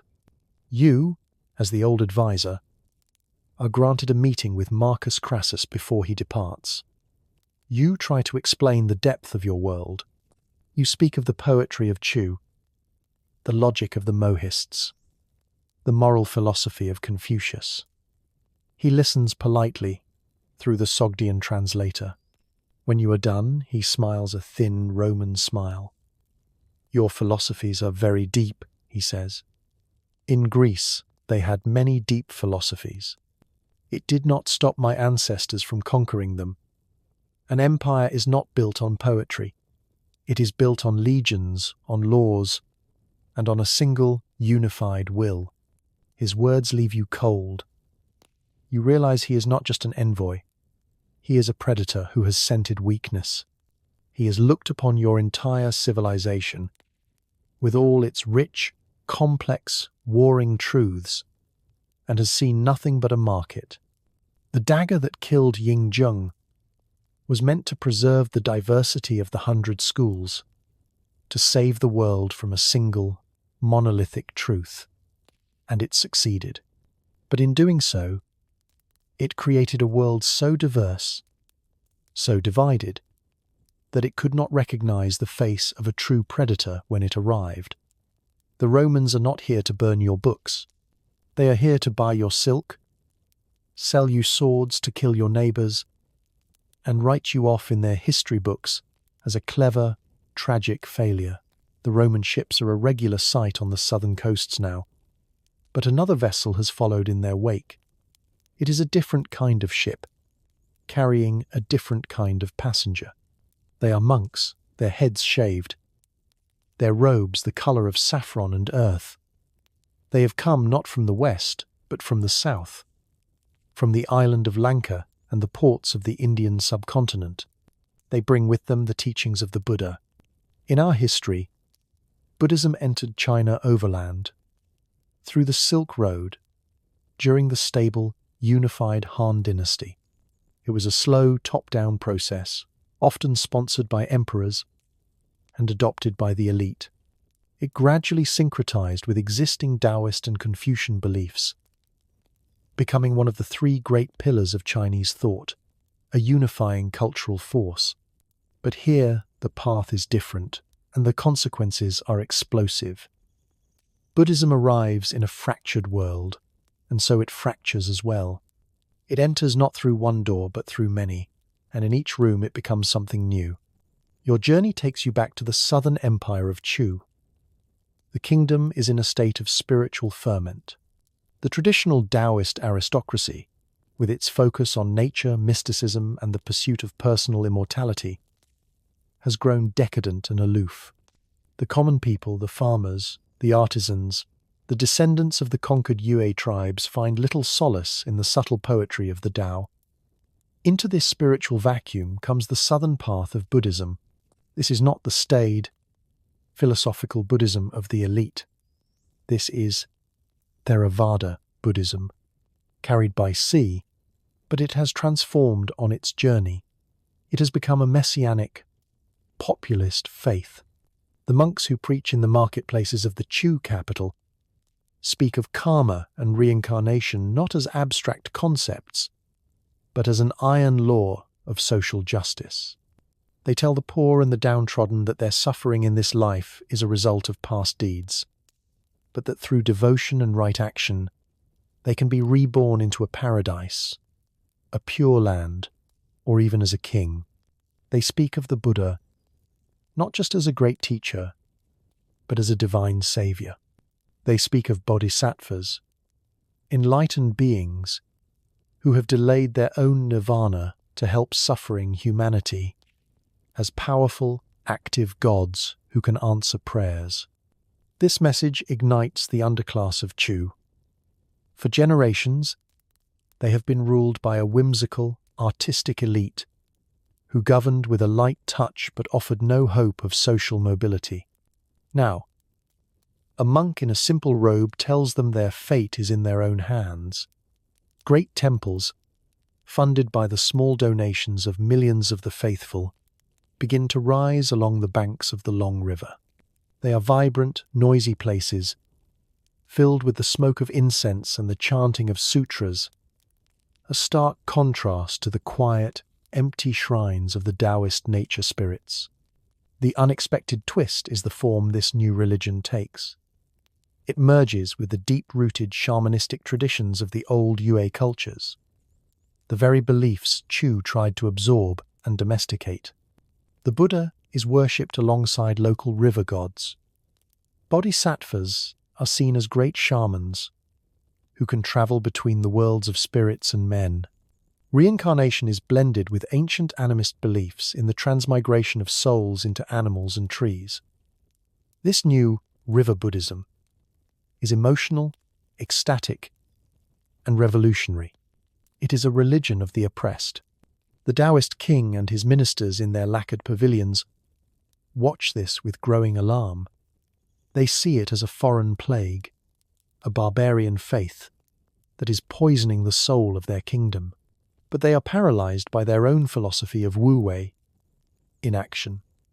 They do not know how to fight an idea that spreads not by the sword, but by a whisper of hope in the marketplace. The ethical tension is palpable. This new faith is giving meaning and dignity to millions of people who had none. It is creating community, inspiring charity, and offering a moral framework for a just life. But it is also a destabilizing force. It preaches a higher loyalty than loyalty to the king. It creates a new power structure, the temple that rivals the state. The Chu aristocracy, for the first time, faces a threat from within its own borders that it cannot counter with poetry or art. Meanwhile, 1,000 miles to the northwest, a completely different story is unfolding. A second stream of Buddhism has entered the Sinitic world, this one overland, through the Silk Rivers and into the oasis cities where you once travelled. This is the Mahayana tradition, carried by Sogdian and Kushan monks. It finds its first home not among the poor, but among the rulers of the fragmented kingdoms of the Central Plains and the Western Mountains. You travel to the court of the King of Shu.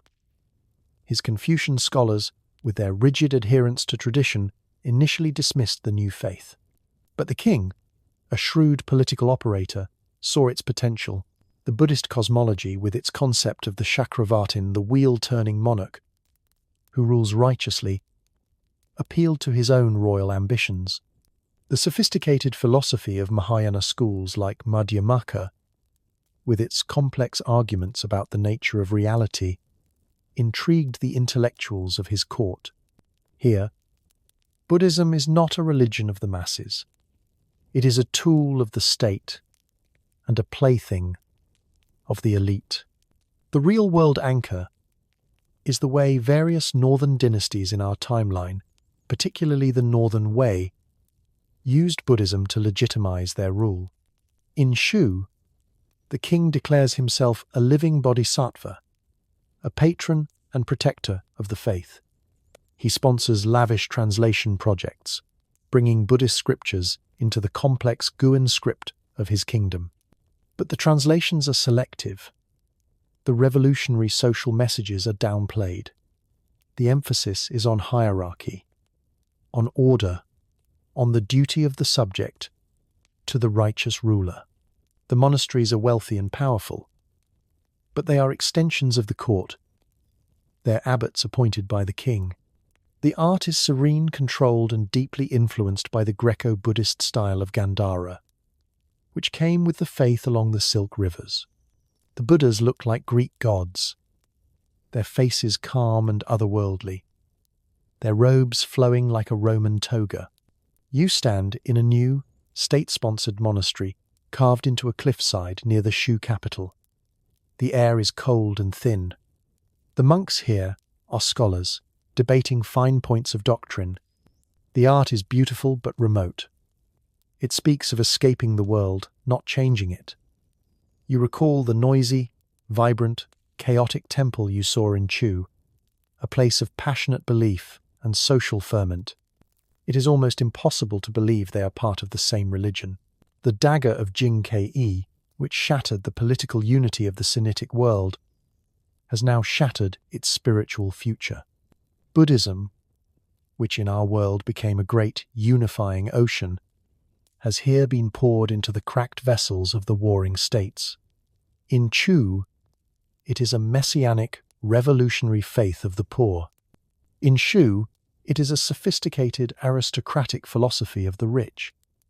In the technocratic state of Qi, it is dismissed by the Mohist masters as an irrational superstition. In the legalist state of Wei, it is ruthlessly suppressed as a competing ideology. There is no Chinese Buddhism. There is Chu Buddhism, Shu Buddhism, and the silent rejection of the other kingdoms. The faith that could have provided a common ethical language, a shared set of symbols and stories to bind the fractured civilization together, has instead become another source of division. A monk from Chu and a monk from Shu would find themselves in a state of mutual, uncomprehending horror at each other's beliefs. They worship the same teacher, but they have been given two entirely different gods. You are standing in a workshop in Jixia, the city of reason, and you are witness to a miracle of pragmatism. The air is damp and smells of sour pulp and chemicals. Men stand over large vats, stirring a slurry of macerated mulberry bark, hemp, and old rags. With practiced motions, they dip fine mesh screens into the vats, lift them out coated in a thin, milky film, and carefully couch the wet sheets onto felt pads. This is the birthplace of paper. In another kingdom, its invention might have been celebrated with a poem or a royal decree. Here in Qi, it is treated as a logical solution to a logistical problem. Bamboo slips were heavy and cumbersome. Silk was a luxury for the elite. The Mohist masters of the Ministry of Resources needed a cheap, lightweight, and efficient medium for their endless stream of reports, calculations, and technical schematics. And so, through methodical experimentation, they created it. The real-world anchor is the invention itself, traditionally credited to Kai Lun in our 105 CE. But here it has been developed a century earlier, driven by the unique pressures of the Mohist state. The initial purpose of paper in Qi is exactly what you would expect. It is the lifeblood of the technocracy. You see it everywhere. Standardized building plans for fortifications, manuals on crop rotation for state-run farms, textbooks on logic and optics for the students of the Jixia Academy. It is a tool for the dissemination of useful, practical knowledge. The Mohist ideal is that a more informed populace is a more rational and productive one. They believe this invention will help enlighten their neighbors, that reason can be exported on these thin, flexible sheets. It is a noble and tragically naive assumption. The secret of papermaking does not stay in Qi for long. Espionage in this fractured world is a high art. A Wei agent, disguised as a laborer, memorizes the process. A Shu scholar purchases a ream of the new material and, through careful analysis, reverse engineers its creation. A Chu merchant bribes a workshop foreman. Within a generation, every major kingdom has its own paper mills. And this is where the dream of reason dies. The technology has been exported, but the Mohist philosophy has not. Each kingdom takes this revolutionary invention and immediately turns it to its own cynical purposes. Paper does not become a medium for enlightenment. It becomes the ultimate accelerant for the ideological Cold War. The invention of paper is quickly followed by the perfection of woodblock printing. A simple technology, really. Carving characters onto a block of wood, inking it, and pressing it onto a sheet. It makes the mass production of text and images trivially easy. This is the unexpected twist. The printing press, in our world, is associated with the Renaissance and the Reformation in Europe, a tool that broke the monopoly of the church and fueled revolutions. Here, it arrives a millennium and a half early into a world already primed for ideological conflict. It does not create a marketplace of ideas. It creates a battlefield. You travel to the legalist kingdom of Wei. Here, the printing blocks are carved with the cold precision of the state. In every town square, you see government edicts pasted to the walls, printed on cheap, coarse paper, detailing new tax laws and punishments. You see wanted posters bearing the woodcut likeness of political dissidents, their faces rendered in stark, angular lines. But most chilling are the propaganda sheets. They are called truth bulletins. They are filled with stories of Wei's military strength, bumper harvests, even when there is famine, and lurid, fabricated tales of the depravity of the other kingdoms. The Shu are depicted as effete, useless scholars. The Chu are drawn as wild-haired, drunken mystics. These are not arguments. They are weapons of dehumanization, mass-produced and distributed to every household. Fleeing the grey terror of Wei, you find yourself in a city in the Confucian kingdom of Shu. Here, the printers are busy, too. They produce vast quantities of the classics, making the wisdom of the sages available to any who can read their archaic script. But, for every copy of the Analects, they print 100 pamphlets. These are not the crude propaganda of Wei. They are sophisticated works of intellectual assassination. Learned scholars write multi-page polemics, filled with classical allusions and elegant prose, proving, with impeccable logic, rooted in their own worldview, that the legalism of Wei is a morally bankrupt dead end, and the Taoism of Chu is a descent into animalistic chaos. They do not lie about troop numbers. They aim to destroy the very moral legitimacy of their rivals. And in the sprawling, vibrant kingdom of Chu, paper and printing have fanned the flames of the new river Buddhism. The temples have become massive printing operations. They churn out millions of copies of sutras, devotional poems, and most effectively, cheap, colourful woodblock prints of Buddhas and Bodhisattvas. These are sold as charms and talismans. Every peasant hut can now have its own image of a divine saviour. This empowers the Buddhist faith to an unimaginable degree, making it a true mass movement. But it also leads to schism and heresy. Rival temples print competing versions of sutras. Populist preachers print apocalyptic prophecies. The Taoist aristocracy tries to counter with their own printed charms and esoteric texts. But they cannot compete with the sheer volume and popular appeal of the Buddhist presses. The ethical tension is the paradox of information.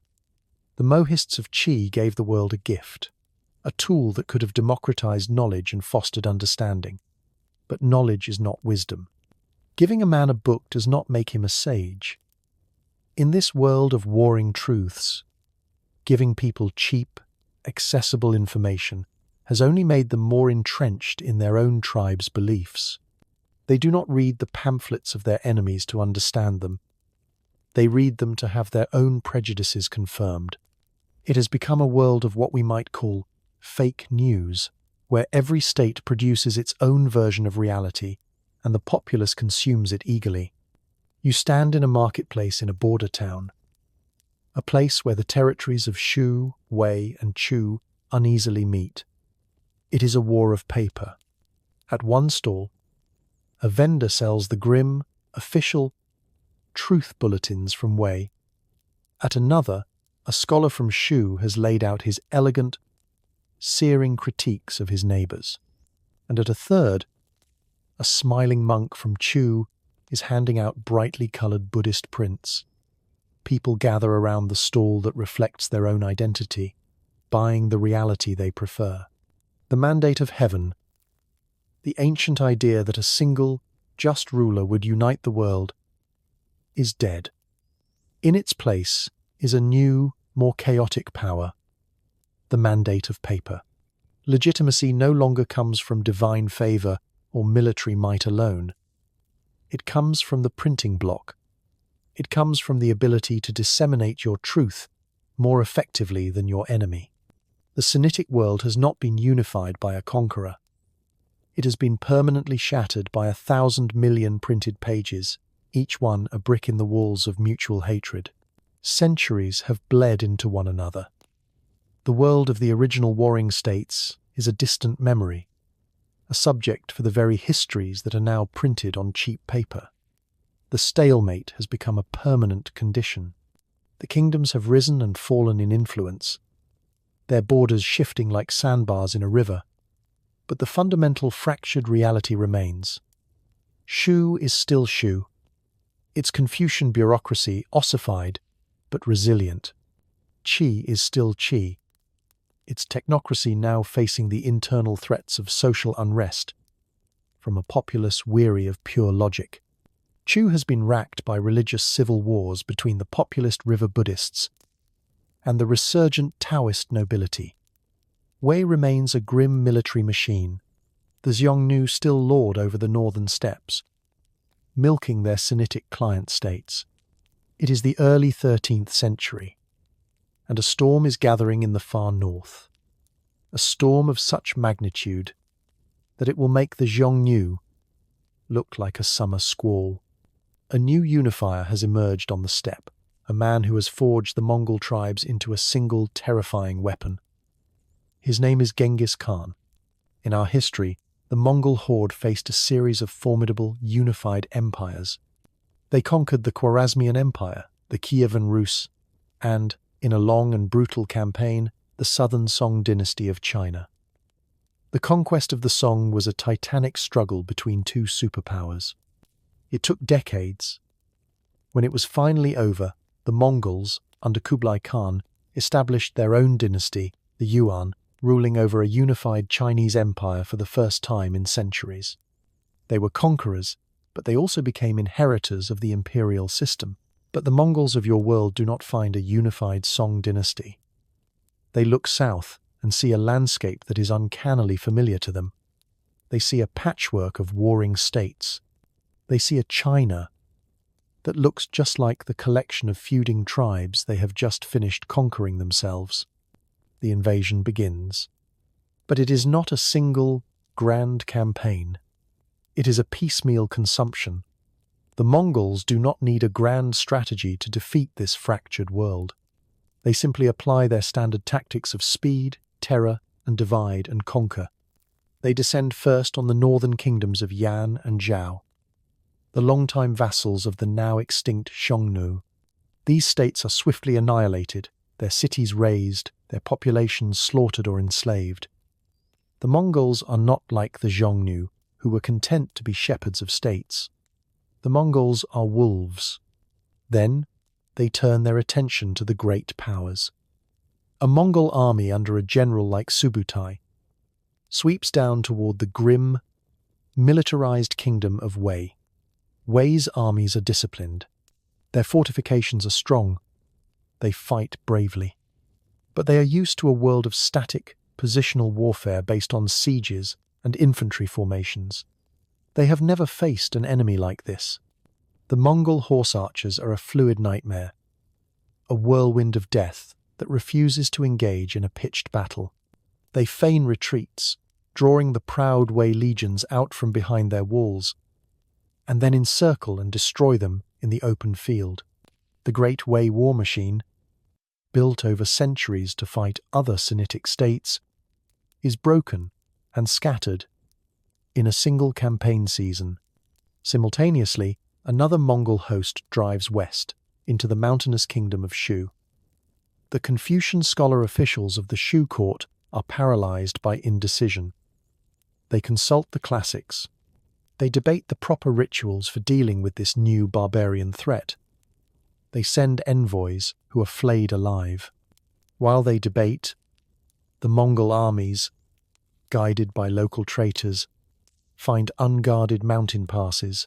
The fortress kingdom, which believed itself impregnable, is outflanked.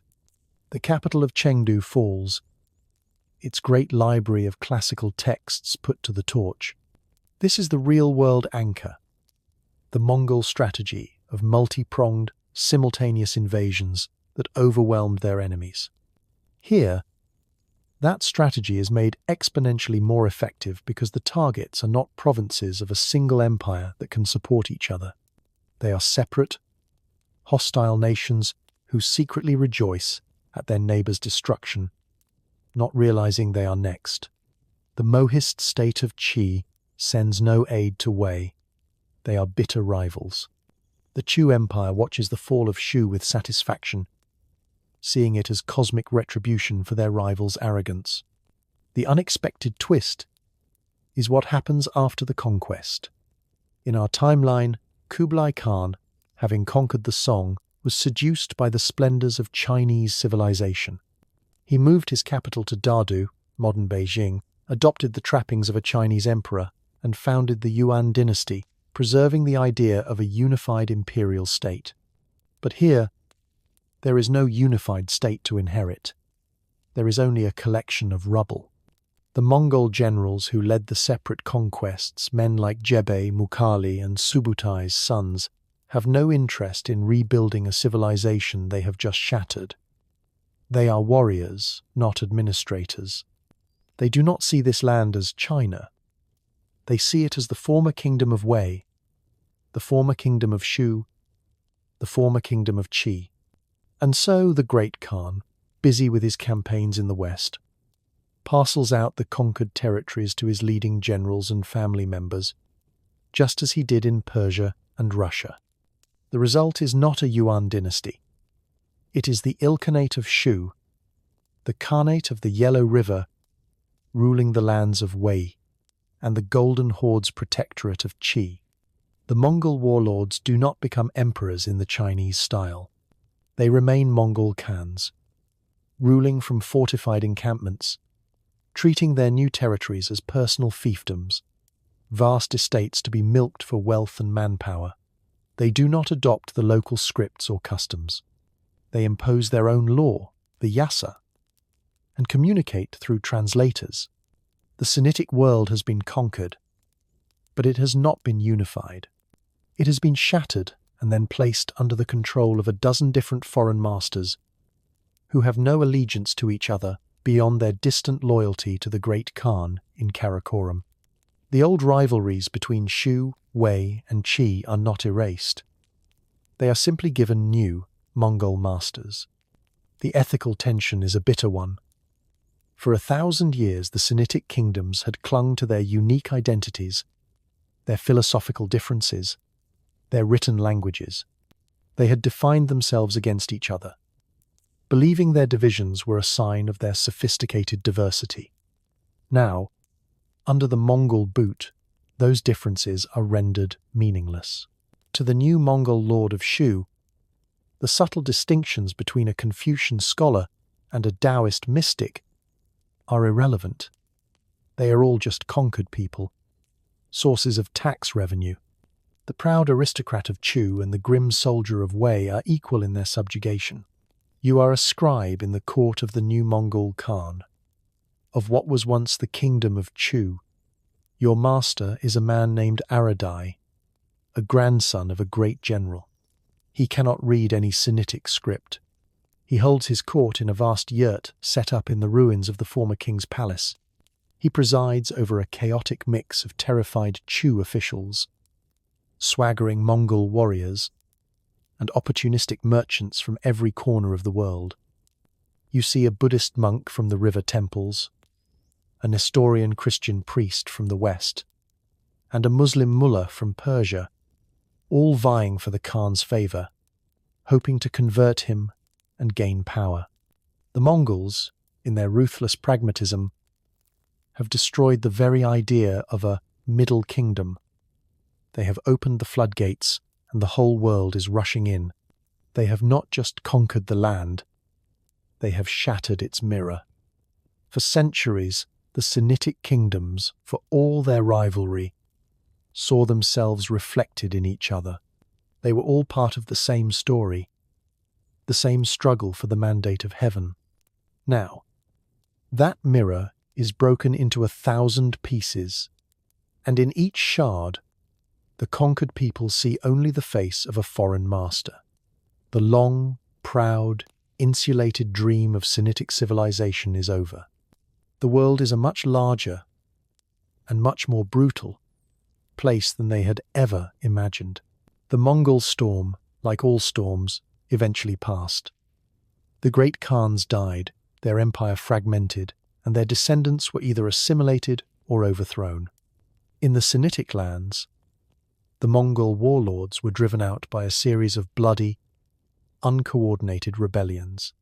The people rose up, not as a unified nation, but as men of Shu, of Chu, of Qi, reclaiming their ancestral lands from the foreign devil. The year is now 1450. A fragile new order has emerged from the ashes.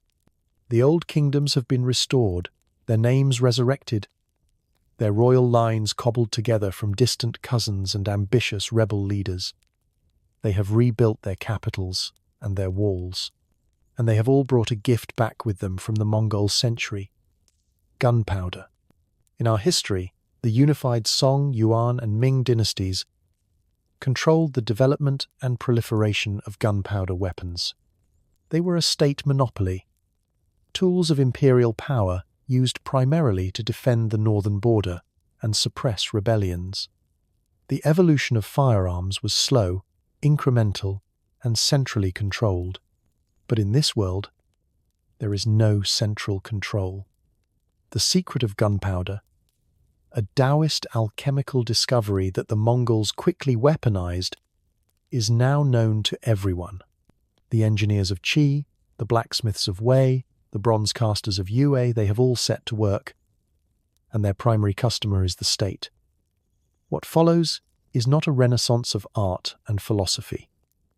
It is an arms race. This is the real-world anchor, the military revolution that transformed early modern Europe. Between the 15th and 18th centuries, the constant competitive warfare between European states like France, Spain, and the Holy Roman Empire led to a rapid, radical evolution in military technology and tactics. The state that failed to keep up was conquered. It was a brutal Darwinian process that forged the powerful centralized nation-states that would go on to dominate the world. Here, that same process is happening in the East, but it is happening centuries earlier, and with a different set of cultural inputs. Your journey takes you to the border between the coastal kingdom of Yue and the inland kingdom of Chu. A generation ago, this frontier was marked by a simple earthen wall. Now, you stand before a fortress that is a monster of military engineering. It is a low, star-shaped bastion, its angled walls built of thick, cannon-absorbing brick and stone. This is the Trace Italienne, the Star Fort, a design perfected in Renaissance Italy. Here, it has been independently developed by the Mohist-influenced engineers of Yue, who applied their geometric principles to the new reality of artillery. You watch a military drill. The soldiers are not the peasant spearmen of old. They are professionals, divided into specialized units. You see ranks of pikemen, their long pikes, a defense against cavalry. But integrated within their formations are companies of arquebusiers. These are men armed with primitive matchlock muskets. The air shatters with the sound of a volley. A cloud of acrid white smoke billows across the field. The process is slow loading, priming, firing, but the effect is terrifying. The old codes of chivalry and individual heroism are obsolete. A peasant with a gun can now kill the most powerful knight or samurai-esque warrior from 100 paces. This new reality has forced a radical transformation of the state. The old kingdoms, with their romantic Taoist kings and their Confucian scholar bureaucrats, cannot afford this new kind of army. Wars are no longer seasonal campaigns. They are a constant, grinding expense. You need a bureaucracy to levy taxes efficiently. You need state-run foundries to cast cannons. You need ministries to procure saltpeter, sulfur, and charcoal. The unexpected twist is the philosophical consequence of this arms race.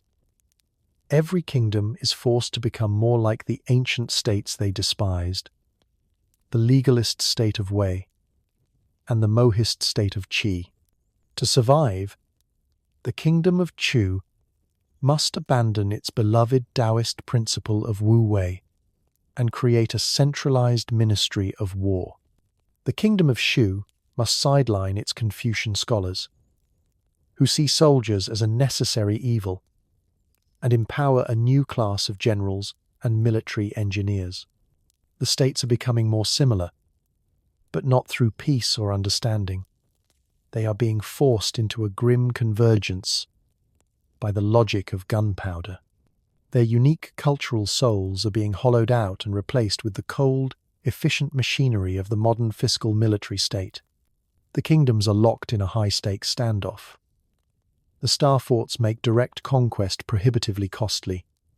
The pike and shot armies make decisive victories in the field rare. The result is a state of perpetual, low-grade warfare, punctuated by brutal sieges and economic blockades. This is not the grand, romantic warfare of the past. It is a grim, attritional business of logistics and firepower. The ethical tension lies in the nature of progress. The kingdoms are becoming more modern, more organized, more technologically advanced. They are developing sophisticated bureaucracies, national tax systems, and professional armies. They are, in a sense, becoming more powerful. But what is this power for? It is for the sole purpose of threatening their neighbors. The creative genius of an entire civilization is being channeled into inventing more efficient ways to kill. You visit a cannon foundry in the kingdom of Wei. It is a vision of hell. The air is thick with smoke and searing heat. Half-naked men, their bodies slick with sweat, wrestle with ladles of molten bronze. The noise is deafening. The master founder is a respected figure in the state, a man of immense practical knowledge. He shows you his latest creation, a massive siege bombard, its barrel decorated not with Taoist clouds or Confucian proverbs, but with stark, legalist inscriptions promising death to the enemies of Wei. He is a master artisan, a genius of his craft, and his life's work is the creation of instruments of terror. You speak with a young arquebusier from Yue. He is not a patriot fighting for a grand ideal. He is a wage earner. He signed up for the pay, the food, and the promise of plunder. He has no hatred for the men of Chu he is paid to shoot. They are just targets. The war has become impersonal, a profession, a grim transaction. This is the world that gunpowder has made. It is a world of constant, simmering violence. It is a world where the state's primary function is to wage war, and the citizen's primary duty is to pay for it or fight in it. The dream of unification is more distant than ever. Any king who launched a grand campaign to conquer the others would see his armies bleed to death against the walls of a dozen star forts. There can be no new Qin Shi Huang. The cannon is king, and its rule is absolute. Looking over the blasted, cratered no man's land between the Yue and Chu fortresses, you realize the ultimate irony. For centuries, The philosophers of the Sinitic world debated the best way for a society to live. The Confucians argued for morality, the Taoists for harmony, the Mohists for utility, the Legalists for order. Gunpowder has rendered their debates moot. The only philosophy that matters now is the one that keeps you alive until tomorrow. And the only argument that counts is the one that comes from the mouth of a cannon. The centuries roll forward, powered by gunpowder and paranoia. It is now the late 18th century. The world has shrunk. Ships, faster and more reliable than ever, cross the oceans, weaving a web of trade, ideas, and conquest across the globe. And now, the full attention of a new kind of power is turning towards the fractured lands of the Sinitic continent. The Europeans have arrived. They are not the lone Roman envoys of a forgotten age. They come in fleets of powerful ships of the line, their hulls bristling with cannons that make the local artillery look like toys.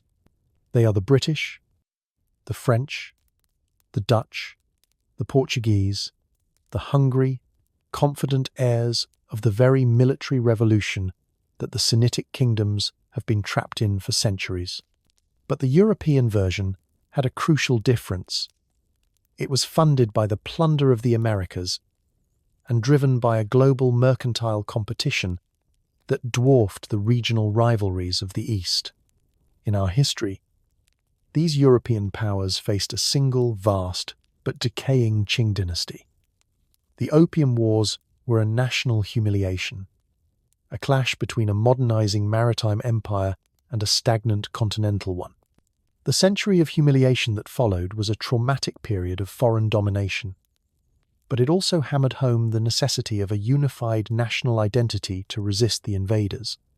But the British East India Company gunboats that sail up the Yangtze River in this timeline do not find a Qing dynasty. They find the Kingdom of Chu, and the French fleet that blockades the port of Lindsey is not making war on China. It is making war on the Mohist Republic of Qi. The real world anchor is the colonization of India. The British did not conquer India in a single battle. They exploited the existing rivalries between the myriad princely states of the fragmenting Mughal Empire. They perfected the art of playing one Raja against another, offering military aid to one in exchange for trading rights, then using that foothold to eventually dominate them all. It was a masterclass in imperial cynicism. Here, the Sinitic continent is a grander, richer, more complex version of India. It is a colonizer's dream. The European powers do not need to launch a full-scale invasion. That would be costly and difficult. The Sinitic states, for all their internal strife, are not weak. Their gunpowder armies are formidable, their forts well designed. To conquer them outright would be a bloody and expensive affair. So, the Europeans don't conquer. They meddle. A British advisor appears at the court of the King of Yu. He brings with him a cadre of artillery experts and a shipment of the latest British field cannons. These are a gift, a token of friendship.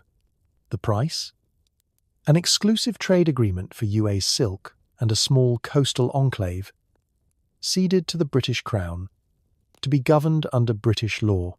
The King of Yue, seeing a chance to gain a decisive military edge over his hated rival, the Republic of Qi, agrees. A few years later, the French, not to be outdone, sign a similar treaty with Qi.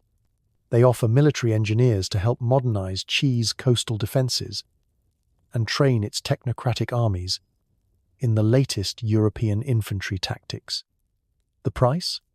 Favorable access to Qi's salt and iron markets, and their own treaty port on the Shandong Peninsula. This is the unexpected twist. The arrival of the Europeans does not shock the Sinitic kingdoms into uniting. Instead, it supercharges their existing rivalries. It introduces a powerful new piece onto the chessboard, and every kingdom scrambles to use it to their own advantage. The king of Shu, seeing the coastal powers armed with European weapons, makes overtures to the Russians pressing down from the north, offering land concessions in exchange for military support. The grim generals of Wei, distrustful of the seaborne Europeans, attempt to self-strengthen, creating their own foundries to copy the foreign cannons, a process that is slow and always one step behind. The Sinitic continent becomes a tapestry of competing imperialisms. The British dominate the southern trade routes, their influence extending deep into the Chu and Yue kingdoms. The French have a lock on the northern coast, their culture and language becoming fashionable in the court of Qi. The Russians exert a slow, grinding pressure on the western frontiers of Shu. The continent is not painted a single colonial colour. It is a patchwork of spheres of influence, treaty ports, and client states. The ethical tension is a tragedy of sovereignty. Each Sinitic state, in a desperate bid to maintain its independence from its neighbours, gives a piece of that independence away to a more powerful, more dangerous foreign master. They are so blinded by their centuries-old hatreds that they cannot see the larger game being played. The British are not friends of Yu. They are using Yue as a proxy to counter French influence in Qi. The French do not care about the Mohist philosophy. They care about securing markets for their own goods. You are a minister in the court of the kingdom of Chu. You have spent your life studying the intricate dance of diplomacy between Chu and its rivals, Shu and Yue. Now, your days are consumed by meetings with a single man, the British resident, a brisk, condescending official from the East India Company. He sits in your meetings, offering advice that sounds suspiciously like orders. He has an opinion on everything, from Chu's tax policy to the appointment of its generals. The British have financed the modernization of Chu's army to protect it from its neighbours, but this has put the kingdom deep in debt to the banks of London. The interest payments on these loans require Chu to hand over the administration of its salt and customs revenues to the British. The king of Chu still sits on his lacquered throne. The Taoist rituals are still performed, but the real power resides in the British Residency, a brick building in the European style that stands on a hill overlooking the palace.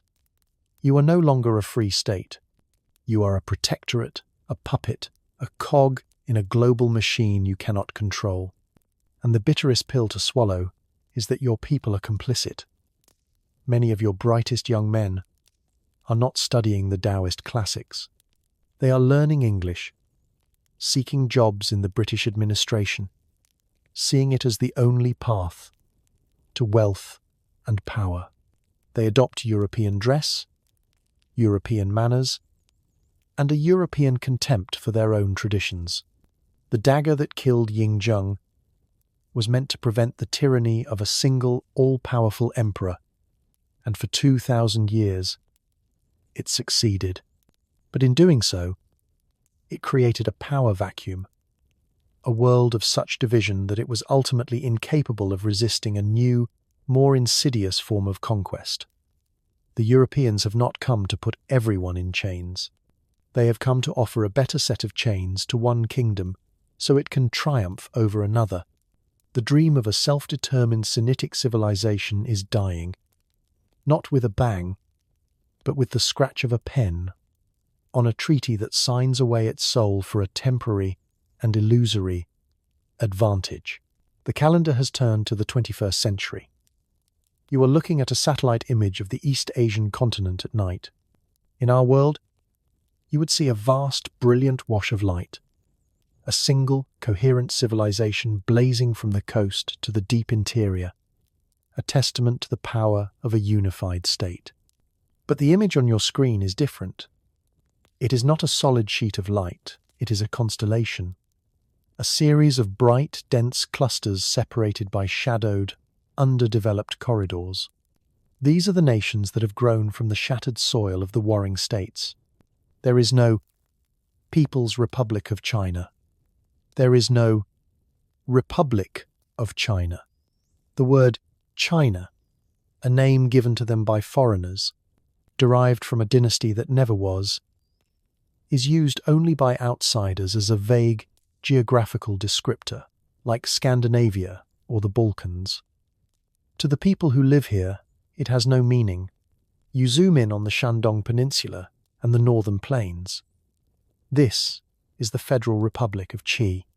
Its capital, Jixia, is a gleaming hub of technology and commerce, a sort of Singapore meets Silicon Valley on a national scale. Its Mohist roots have evolved into a society that values engineering, efficiency, and a secular, technocratic governance. Its language, derived from the functional Gongwen script, is written with a sleek, modern character set, and it is the leading language of scientific research in the region.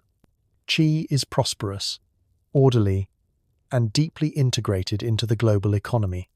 It is also a society grappling with a profound spiritual emptiness, a place where rates of depression and anomie are among the highest in the world.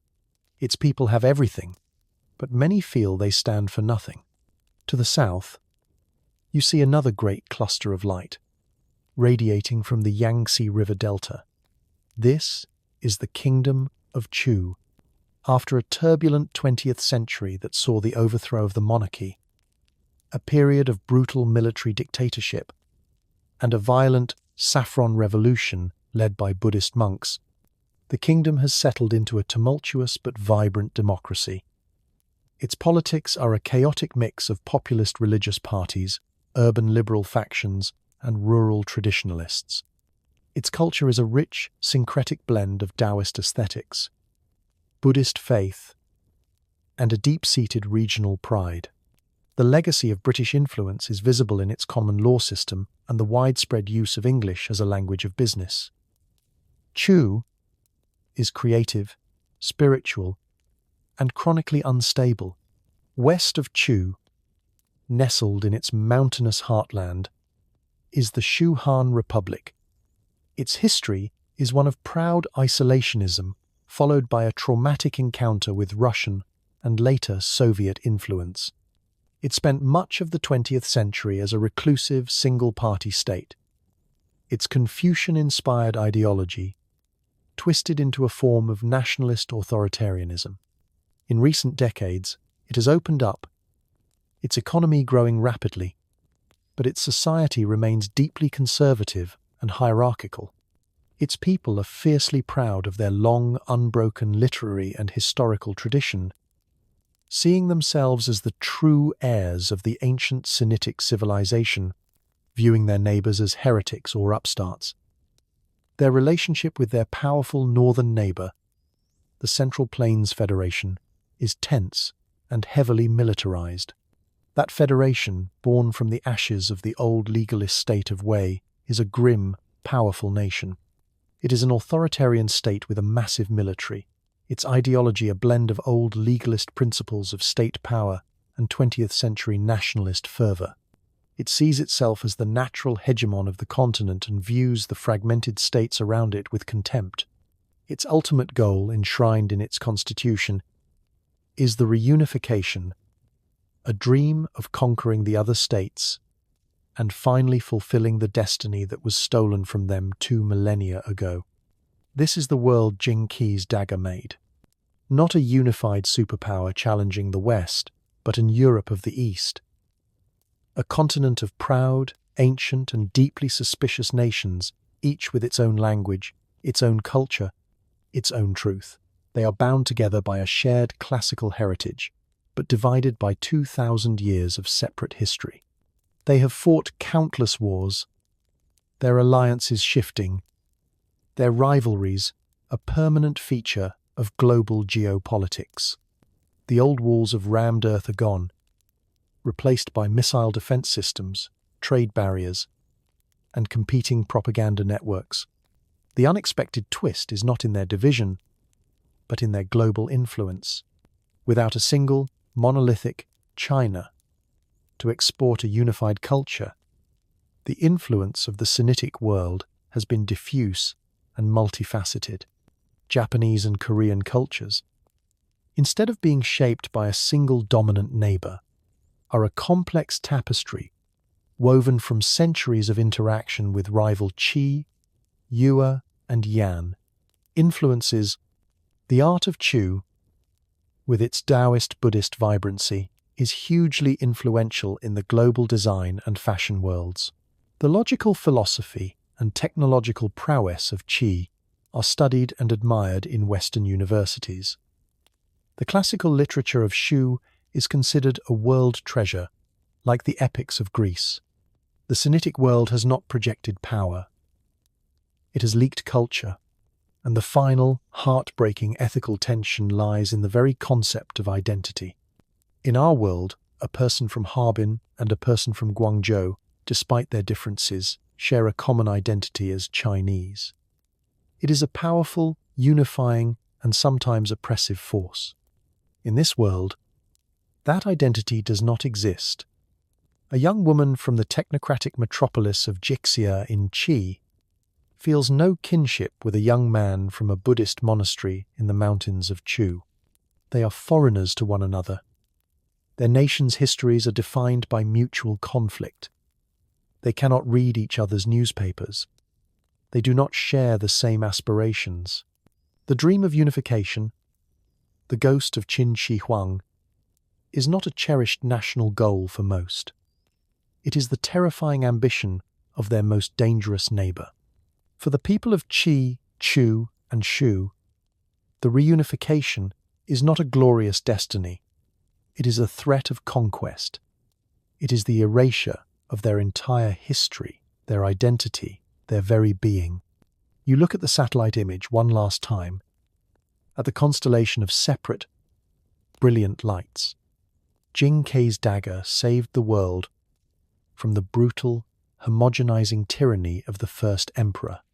It preserved a breathtaking diversity of thought, culture, and language. It created a world of nations, not a world state. But the price of that diversity was 2 millennia of war, mistrust, and division. It created a civilization that, because it could never unite, was bullied, exploited, and carved up by outsiders. It created a continent that lives today under the constant shadow of a great, unifying war, the very thing the assassin's dagger was meant to prevent. Was it worth it? There is no answer.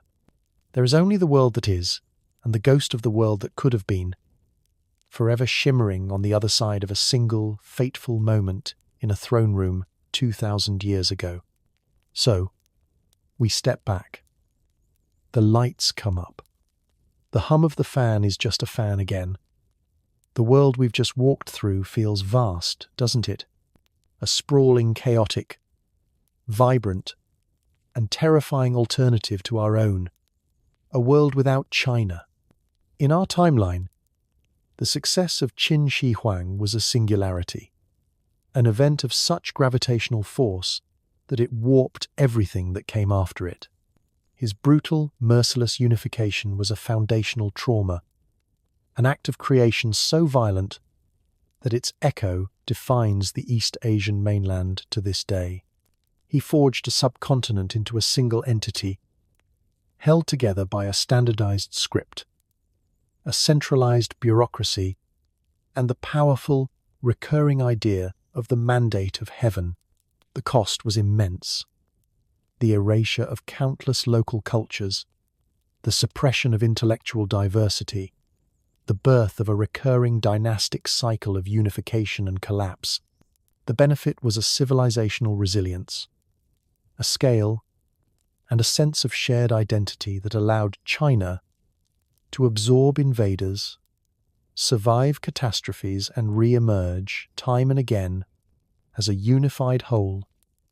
It created a superpower. The world without him is a world of trade-offs. It is a world that is arguably more diverse, more creative, more free in the classical sense. The 100 Schools never truly died. The continent became a laboratory of competing philosophies of governance. Technocracy in Qi, theocracy in Chu, traditionalism in Shu. It was a world of breathtaking cultural variety.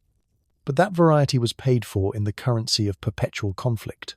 It was a Europe of the East, complete with its 30 years' wars, its Napoleonic ambitions, its colonial humiliations, and its lingering bitter nationalisms. It never developed the sheer mass to resist the ambitions of outsiders, from the Xiongnu to the Mongols to the Europeans. Its peoples gained their individual identities at the cost of their collective security. Which world is better? That is a foolish question. They are just different. One is a story of unity at the price of diversity. The other is a story of diversity at the price of unity. Both paths are soaked in blood. Both are paved with genius and folly. To contemplate the world that wasn't is to better understand the world that is. To see the seams and stress points in our own reality. To recognize the monumental contingency of it all. The shape of our world was not inevitable. It was the result of 1,000 close calls, 1,000 moments, like a dagger's thrust in a throne room, that could have gone the other way.